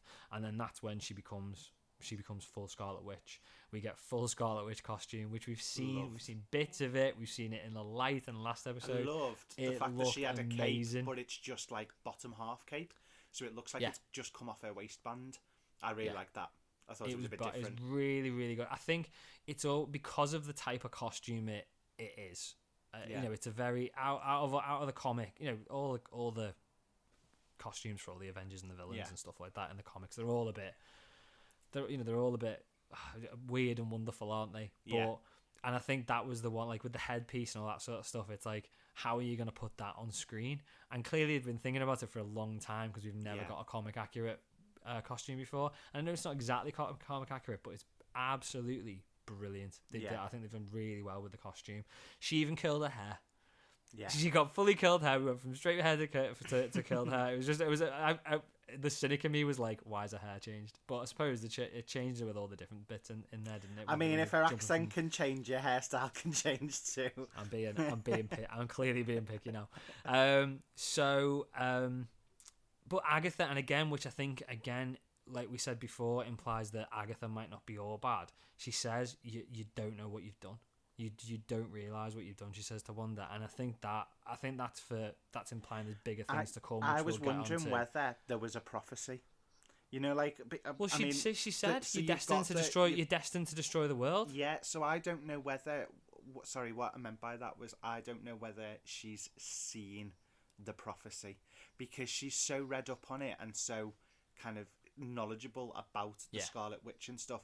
I don't know whether she's actually seen a prophecy, and as much as we think she's been the big bad here, what she's seen is that they're contained, they're out of the way of the public eye, as it were, and she needs to stop this Scarlet Witch from fulfilling this prophecy. And if that means sucking the power out of her, then because if you look at it, when we go back to 300 years ago, she didn't seem like she really understood her powers at that point and knew what she was doing. She dabbled. She said to her mum, she said, "Mother, teach me to control this." And I think she's got an evil streak in her. Yeah. And maybe it's the amount of power that makes it go a bit crazy. Yeah. But you've now got to wonder if with her saying, you know, the Scarlet Witch is going to destroy the world. What is her intention? You don't know what you've done. I mean, I still think the intention is, I'm going to have all these people's powers. But this is the thing. Or is that just a bonus? But no. Well, this is the thing. So I'm putting it out there. I don't think she's evil. I don't because of that. I think the power consumes her at times, but I don't, because again, look at the way she was at the beginning. She was asking to be taught and all that kind of stuff. And then when you actually look at it from a distance, as I say, it's all contained. She's just trying. You know, she had opportunities to do much worse than she did. She could have hurt more people and all that kind of stuff. She never did. And then the one thing, and it's the line that's been nagging at me the whole time, is when she says, "That's just cruel" at the end. Yeah. You're just cruel. And I think maybe she's not as bad as we think she is. So I don't know whether that's the reason for it, and I think it could come back to it, which is why I think they've left it open for her as well. Because she says because what happens is, obviously everyone's seen it, I'm sure enough for listeners to this, but she turns her into, when she's saying you're just cruel, she's saying I'm going to leave you here, I'm going to leave you in Westview, I'm going to turn you into the nosy neighbour Agnes. And she turns her into the nosy neighbour. Well, it's like no idea, it's like having a stroke and being locked in your mind, isn't it? Yeah, and that's essentially so you probably find Agatha's in there, like everybody else was in Westview, screaming to get out. But again, it's something else she says before she turns it. She says, "You're gonna need me." Yeah. So again, it's calling to the fact that there is some bigger bad. But again, and we keep digressing. But that brings us back to how powerful is this big bad gonna be? Yeah. And you know, we talk about, like, you know, something that's constantly talked about in the MCU is Avengers level threats, and it's like it's gonna be if something's coming that is so powerful that it's going to take Wanda as the Scarlet Witch, and she's going to need the help of Agatha, then it's like it's it's too powerful. And I'm not saying like I'm sure whatever that is will show up in Doctor Strange, so it's not an Avengers movie, it'll be a Scarlet Witch movie. So, but do you know what? What then happens when we get to an Avengers movie? But we keep saying it'll be too big. For all we know, this could end up being something in a totally different universe. So if everything does get destroyed, does it matter? Because it's not it's not the same universe, and they can keep going with that idea.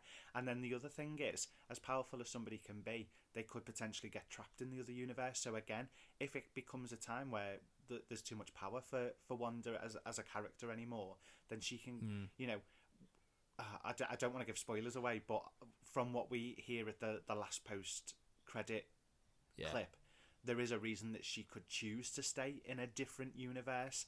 There's so many different options there and routes that it can go down. There's a spoiler. Spoiler for Ridiculous Theory of the Week. I don't think it's a different universe. Don't you? I know where you're going, but I don't think it is. But we'll get to that in Ridiculous Theory of the Week. But I think you could. Thinking about it while you're talking, they could write. They'll write it. They'll write the story to do it to figure this out, like they did with Captain Marvel, as we said in Endgame. Yeah. But they did it in Civil War as well. They wrote out Hulk and Thor, because if you'd had Hulk and Thor in Civil War, it would have been over in 2 minutes, unless they were on opposite sides. But if they both sided if they both sided with Cap or both sided, you would imagine Bruce would have sided with Tony, and I would, to be fair, I'd imagine Thor probably would have sided with Tony as well. But maybe that's it would have been over, which is why they didn't do it. So you can write it out, but I think it just limits. My concern is that we're not going to have Wanda as an Avenger anymore, because she can't be. She's too powerful to be in the Avengers films. Because it's either going to be over in 2 seconds, or she's not going to be in it, or she's going to deal with everything herself, because nobody else will be able to help. It's like when you have I keep digressing, but like when you get like Smallville, and you've got Clark in Smallville, who's clearly Superman, and then you've got spoilers. Spoilers. You've got his friends. We won't tell. You got Chloe, who we won't talk about her because she's a nutter, and she's now in prison. But you've got like her, and she like does all the background stuff. Do you know what I mean? It's like she can't go and fight the bad guy with Clark, because she's not got any powers, but she does all the background stuff. And it's like, if you've got Wanda in an Avengers film, you're gonna have Clark, you're gonna have Wanda being Clark, and you're gonna have all the Avengers being a bunch of Chloes doing all the background stuff. So it's like they're gonna have to write her out, or depower her somehow. Maybe she'll give up powers. Maybe again, Ridiculous Theory of the Week. Again, if something like Civil War happens again, this is twice now where she's done something to civilians. I know. There could be a third and final time where it's a little bit more like bigger than ever before, and she could then choose to go and teach in the X-Men Academy, or some, there's always so many different things that can be done. It's gonna have to be something strong to get her out, though, isn't it? Yeah. Do you know what I mean? She's gonna have to. But I think there might be a reason why she might give up her powers. I think it's a pretty obvious reason why she might give up her powers or something. Yeah. But yeah, we'll do it in Ridiculous Theory. So she takes all the powers. She's the Scarlet Witch now. She's got curly hair and everything. She turns Agatha into Agnes, and then okie dokie, artichokey. That's it, yeah. And then she decides to make everything right. So she says she's got to set everything right, and Vision says, but not for us. And she says, yeah, not for us. And I think then straight away she starts shrinking the hex slowly, but the hex starts to shrink. They go home. And they put the kids to bed, and I can't even. It's hard talking about this. I mean, I've got 2 kids, and that was just horrendous watching that. That was awful. It's like these kids, and I know they're not gonna. Again, post credit scene maybe, and I know they're not dying because they don't exist. But it's like these 2 kids. She's just putting the kids to bed for like the last time, because they're just not. They're either gonna die or not exist in 30 it was seconds. The fact that she said, "Thanks for choosing me to be your mum." I think there's something. I think there's something about that though.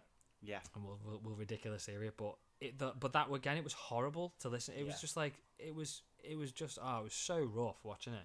It was just I was sat there and it was just dark. It's a dark, but and again, it's PG TV show. So again, I think maybe they'll rectify it to a degree. But yeah, that was rough. Yeah. And then she goes to. And then so she puts them to bed for the last time, and then it's her talking to Vision.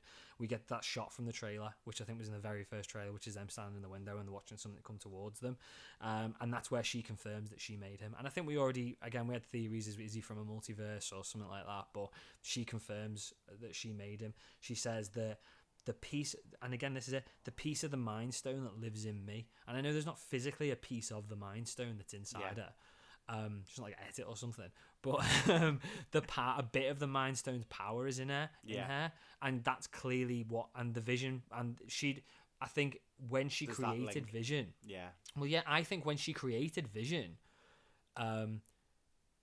she lost it, and that piece of the Mind Stone wasn't in her anymore, and that Mind Stone that was in the Vision that she created's head was was like a physical version of the part of it, and now that it's gone, because obviously what happens now is Vision disappears, and the hex ends.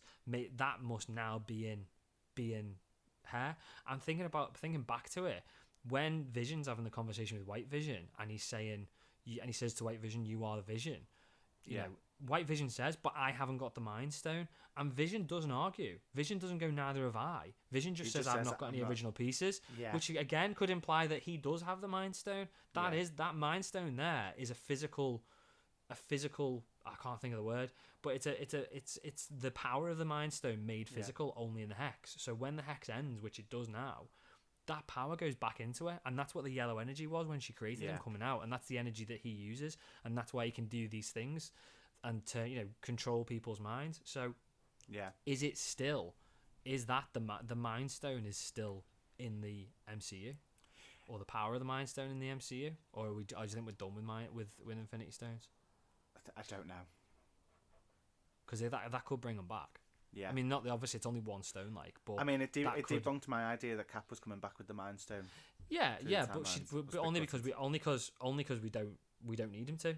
Because it's there. But I mean, that I don't won't go into any more detail on that on ridiculous theory. I mean, I might do. I haven't looked at my notes because it's been 2 hours since I wrote the notes, and I've got a really bad memory, which is why I write notes. But maybe that could be a way that it comes back. Or one of the stones anyway. So the hex ends. She's back where she started. She ends up in the footings of the house, and she goes to leave Westview. She's getting dirty looks from all the residents, quite understandably. And Monica says they'll never fully understand what you've sacrificed for them, and they probably won't. They probably just think they're hard done by, and they don't get it that she sacrificed her husband and her kids. And then she flies off. She puts the costume. She flies off. That overcape with the hood. I'm so sorry, but since the last episode, it was very much like the Sanderson sisters from Hocus Pocus. It was. I didn't think of that. I thought you were going to say, "Oh, that was Boss," because it was brilliant. It looked awesome. It was really good, wasn't it? But the angle, the way she flew, everything. If you watch the beginning of Hocus Pocus, you see the three of them and their shadows over the water and stuff, and it's them with the. So it made me think of it completely again. No, it was good. It was, but again, good costume. And again, covers the crown or the headdress or whatever you want to call it. But it was good, and that's it. So it's not it because we've got 2 post-credit scenes, but that's the bulk of WandaVision done. So we get 2 post-credit scenes again. Even if you've not seen these, because you didn't see the second one, did you? I didn't see the second one. There was only one. Nah, yeah. So post-credit scene 1. You've seen it now, haven't you? Yeah, I've seen it now. Yeah, good. Post-credit scene 1 is Jimmy and Monica meeting back up with each other. She makes a comment because he's directing all the FBI, because the FBI have rolled up at this point, and he's saying, she says, "Authority looks good on you," which makes you think, is he going to get a bit of a promotion? Is he going to become something high up in Sword? Which would be cool, because they need to carry on Jimmy Woo. They need to carry on that character. He's brilliant. They make a comment as to the fact that Darcy's not there. Clearly there was something going on with filming because of COVID. And then we see Hayward get arrested, which is good. Again, I was still a bit disappointed there was nothing more to Hayward. I'm just annoyed that he was just an asshole. Yeah, he was just a dickhead, wasn't he, at the end of the day? But I'm a bit gutted with that. But he played it well, to be fair. But again, it's like in the last episode when he's like all these little things he was doing to push and prod Wanda. You thought, he's just an absolute dickhead, isn't he? At the end Yeah. of the day, that's why he's pushing it. Yeah. But yeah, so that's him done, I would imagine now. And then an FBI agent comes out and says to Monica, "You're wanted in the theater." Straight away, I was like, I know where this is going. I didn't. Did you get onto it? Did you not get onto it before until that happened? Well, right. So we still had this idea of the cameo, didn't we? So I was still sat there thinking, is it going to be Brie and there's going to be like an awkward exchange? But then when she walked in, she said he, didn't she? After that, and I was like, so it's definitely not Brie. So we're not getting Captain Marvel. What? What you mean when she turned into a Skrull? Because she turns into a Skrull. We find out she's a Skrull. This woman. Yeah. So she says, I'm an old friend. I'm an old friend of your mother. Oh, I've been sent here by an old friend of your mother's. Which is going to be Talos, because she says he. He's heard. Oh, I thought you said Thanos. No. I was going to say what? Proper twist. Imagine. Yeah, Maria Rambeau and Thanos were tight as anything. They were busy mates. That's why she wasn't there for the last battle, because it was like, it's a bit awkward. We used to be roommates. It's me and Uncle. That's why she's pissed off. That's why she's pissed off with Captain Marvel. She killed my Uncle Thanos. No more Christmas dinners with Uncle Thanos. I assume it's Talos. And he says he wants to meet up with you. And she points up when she says where.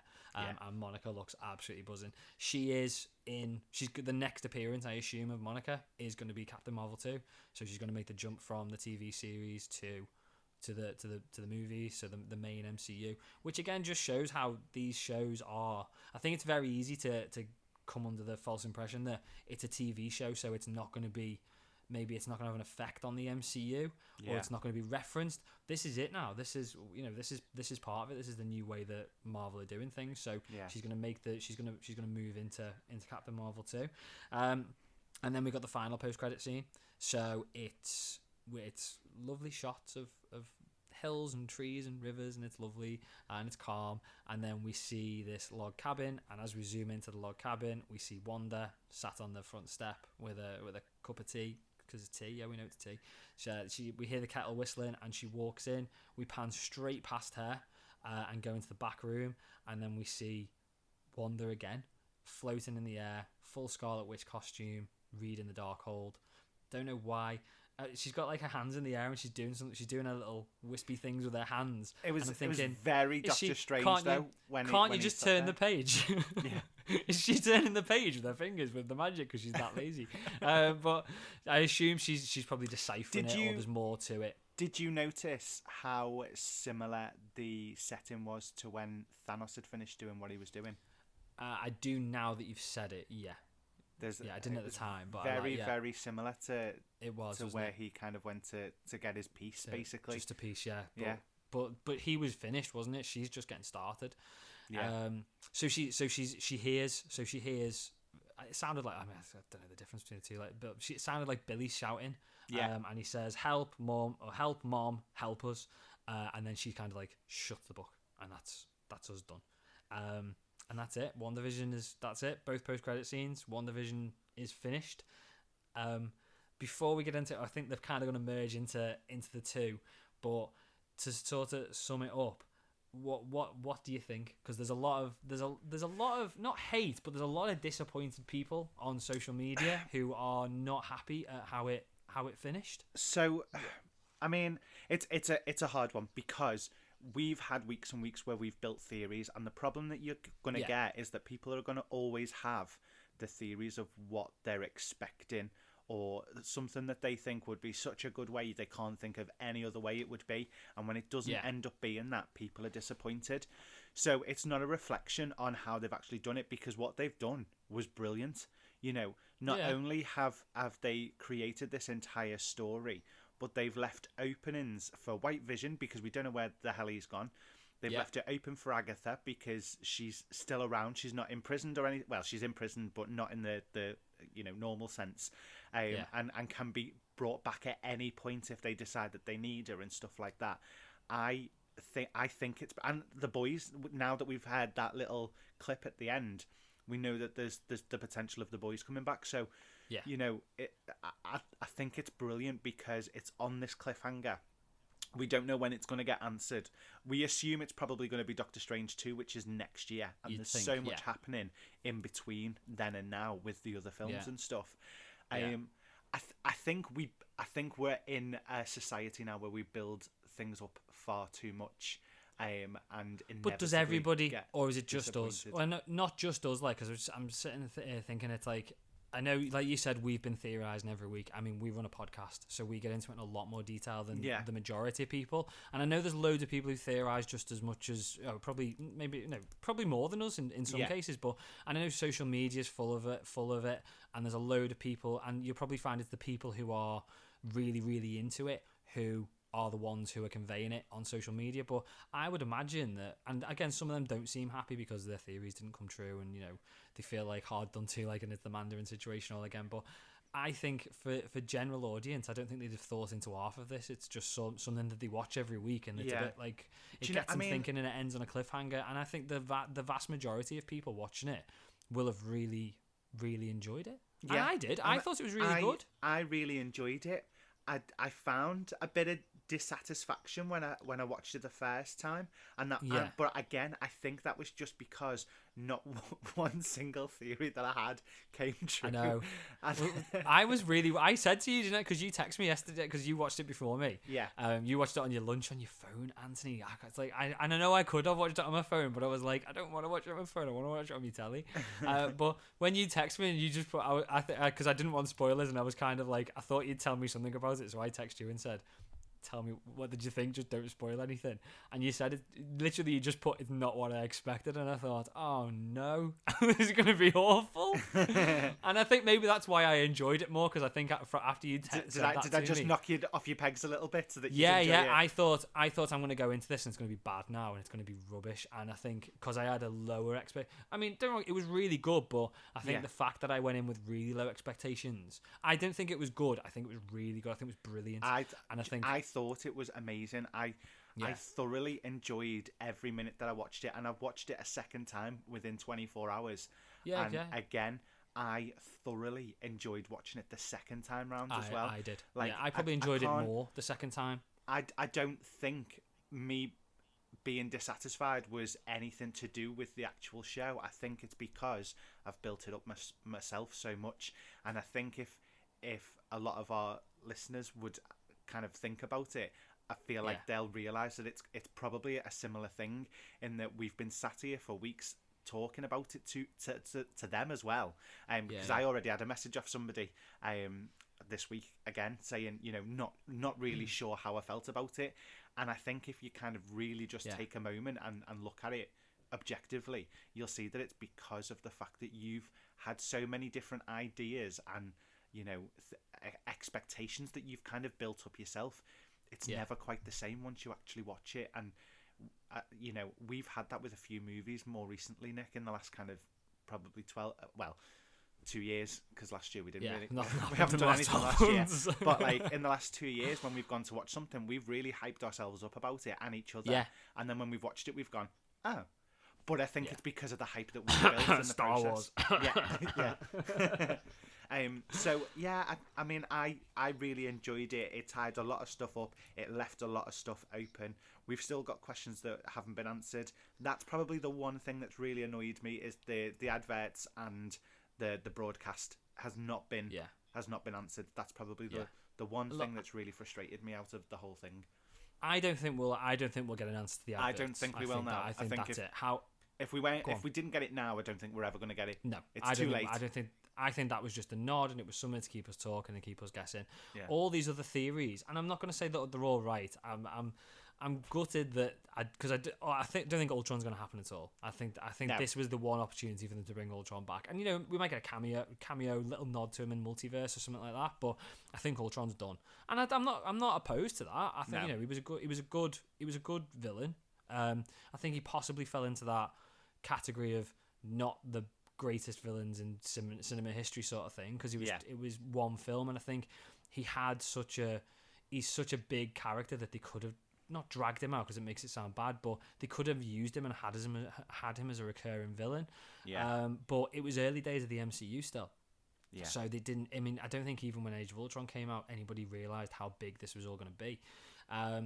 But I think a lot of the theories, like all the talk of Mephisto and stuff like that, and we'll get into it in a bit more detail in a sec, even though we have been 2 hours already.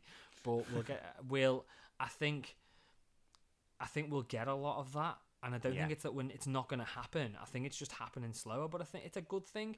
I mean, the House of M and Mephisto and all that sort of stuff, they're massive, massive stories. Yeah. And they're huge things in Marvel history.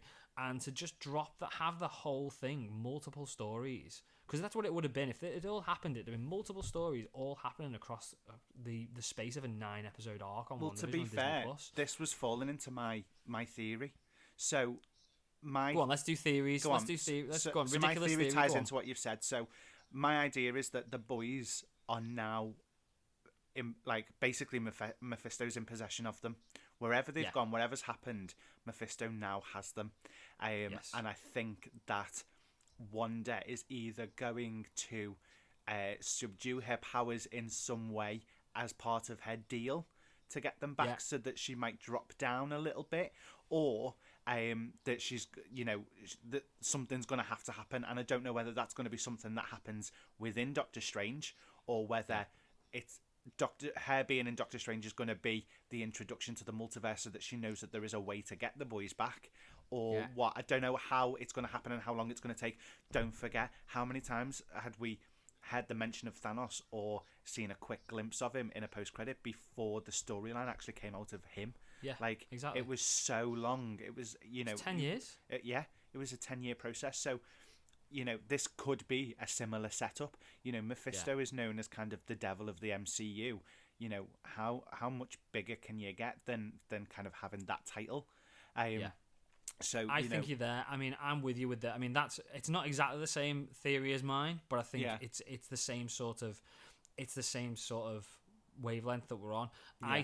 I don't think, which I think what you're sort of potentially leaning to, and a lot of people online seem to be leaning to as well, is that this is, like you said, the boys are alive, but they're in like another parallel universe or something like that.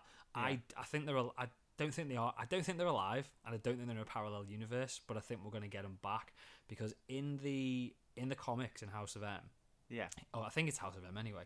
But I know in the comics, Wanda created the boys using her hex powers or chaos magic, whatever you want to call it.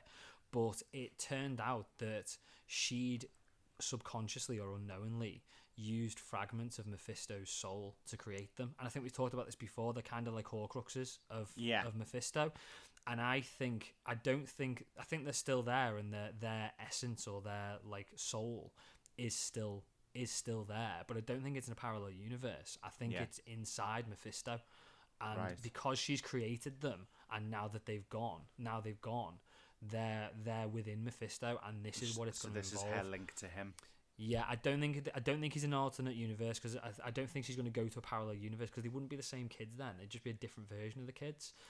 Well, do you know what? The only reason I thought of that was because of the fact that the kids weren't real in this one. So maybe she decides to go to a multiverse where, neither was Vision.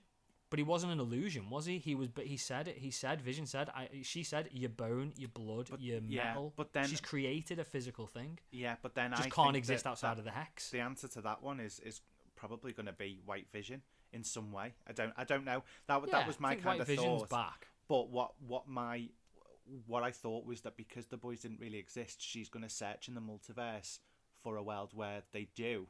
And they're in trouble, and she goes to rescue them and get them out of it. I think it won't. I think we're going to have to get multiverse, which we'll come on to in a sec. But I think she'll go. I don't think it'll be an alternate universe version of the boys. I think it'll be the souls of the boys, and she'll be restoring them to like physical form. And I don't think it'll be that she gives her powers. I think that'll be a really good opportunity for Marvel to depower her a little bit, because I think she's too powerful, as we've said. Yeah. And I think it'll be something so overwhelming as creating two forms. Yeah. Well, Mephisto will be saying something along the lines of, give up your if you want them back, if you want the soul of the boys back, you need to give up your powers, or give me a part of your powers, and that's it. But she could also lose a bit of her powers when she gives Agatha her powers back. Yeah. Or some of her energy back. So I think that's the way it'll go. Yeah. We've talked about White Vision, so surely White Vision will now be Vision. I think he's obviously got to go off to sort his head out, but he's gonna slowly turn into not necessarily that Vision, because he was very much more humanized, the Vision that we've seen in Wandavision, than we'd ever seen him before. But that's because it wasn't Vision. It's a perfect version of the Vision that she's created. Yeah. But I think he's bound to now come back. Means we'll get no more Yakety Yak. No. How devastated I hadn't are even you? thought of that. I'm gutted.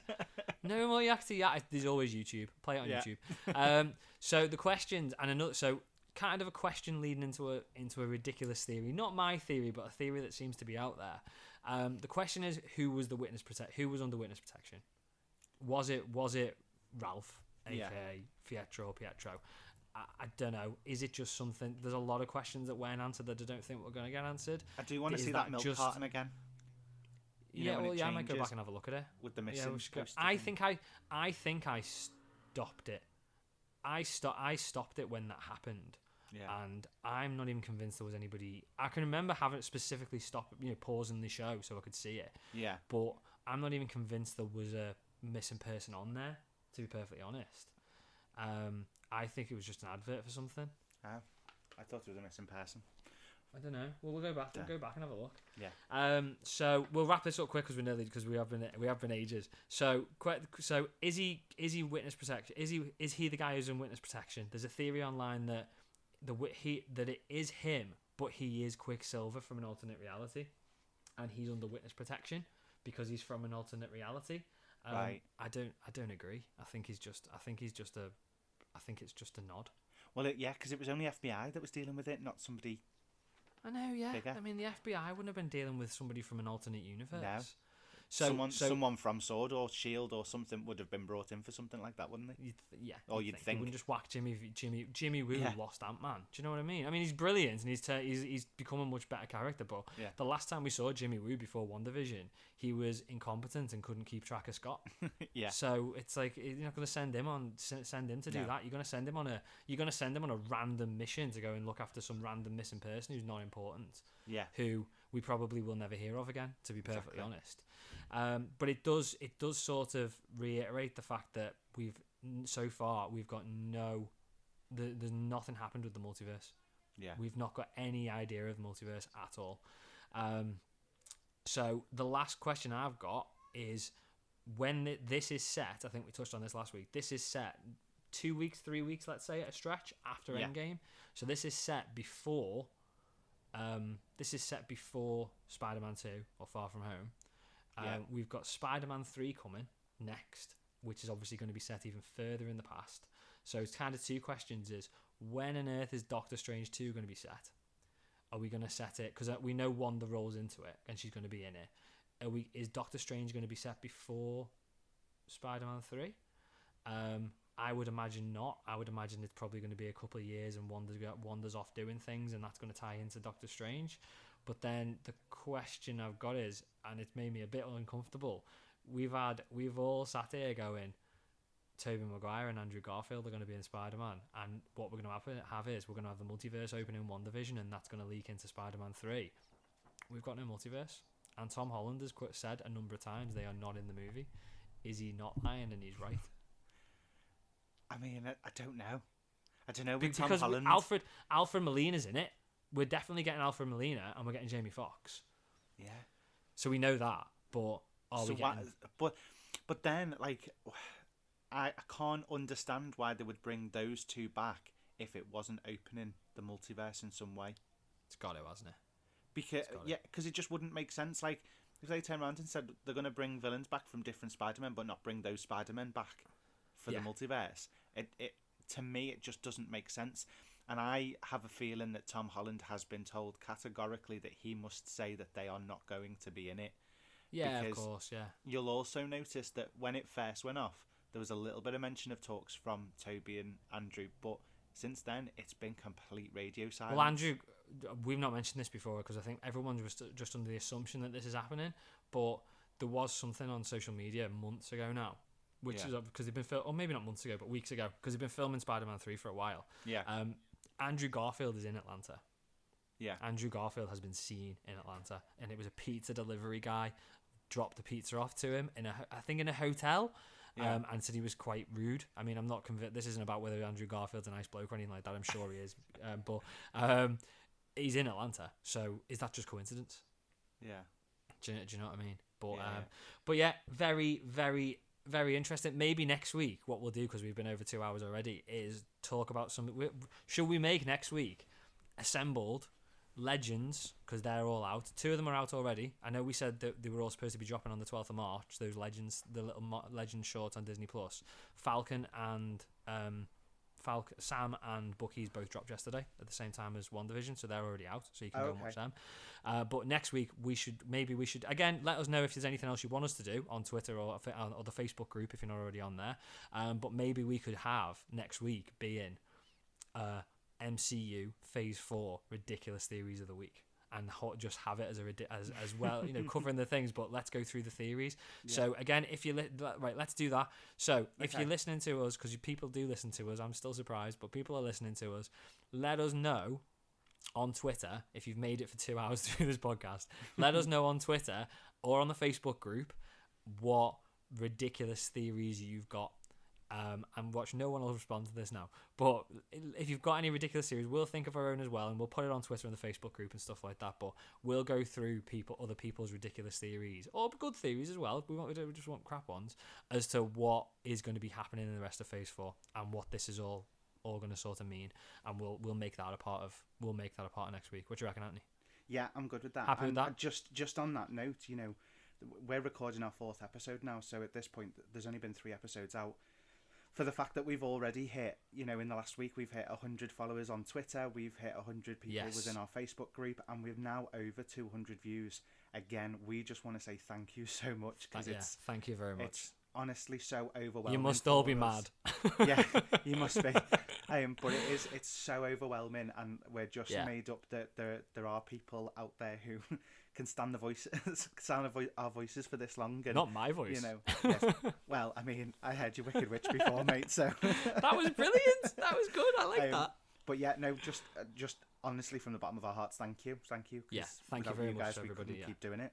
Yeah, and we love we love the fact that everyone's listening to the podcast, but we really, and I know it sounds, when we're big and famous, we won't want to know you, but we love the interaction. We love talking to everybody on Twitter. I mean Anthony does a lot on the Facebook group. I'm on there as well. From time to time, and I spend a lot of time on the Twitter account as well. But keep interacting with us, talking to us. We'll follow you, follow us, we'll follow you back, and just we'll have a chat. So get in touch with us on that, because we do love talking to everybody. So on Facebook, if you just look us up on Facebook, there's the page where we put all the news and the updates, which is just that superhero thing.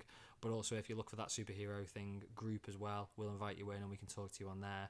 On Twitter, our Twitter name is @superherothing. So again, follow us on there, talk to us on there, and we'll put all the updates, and we can have a conversation about what theories we've got. But yeah, as Anthony said, thank you very much for listening. Thank you for subscribing to the podcast, and to sort of wrap it up, thank you very much for listening to this week's podcast. Yeah, we'll see you next week. And we hope you see you next week, guys. Bye. Bye.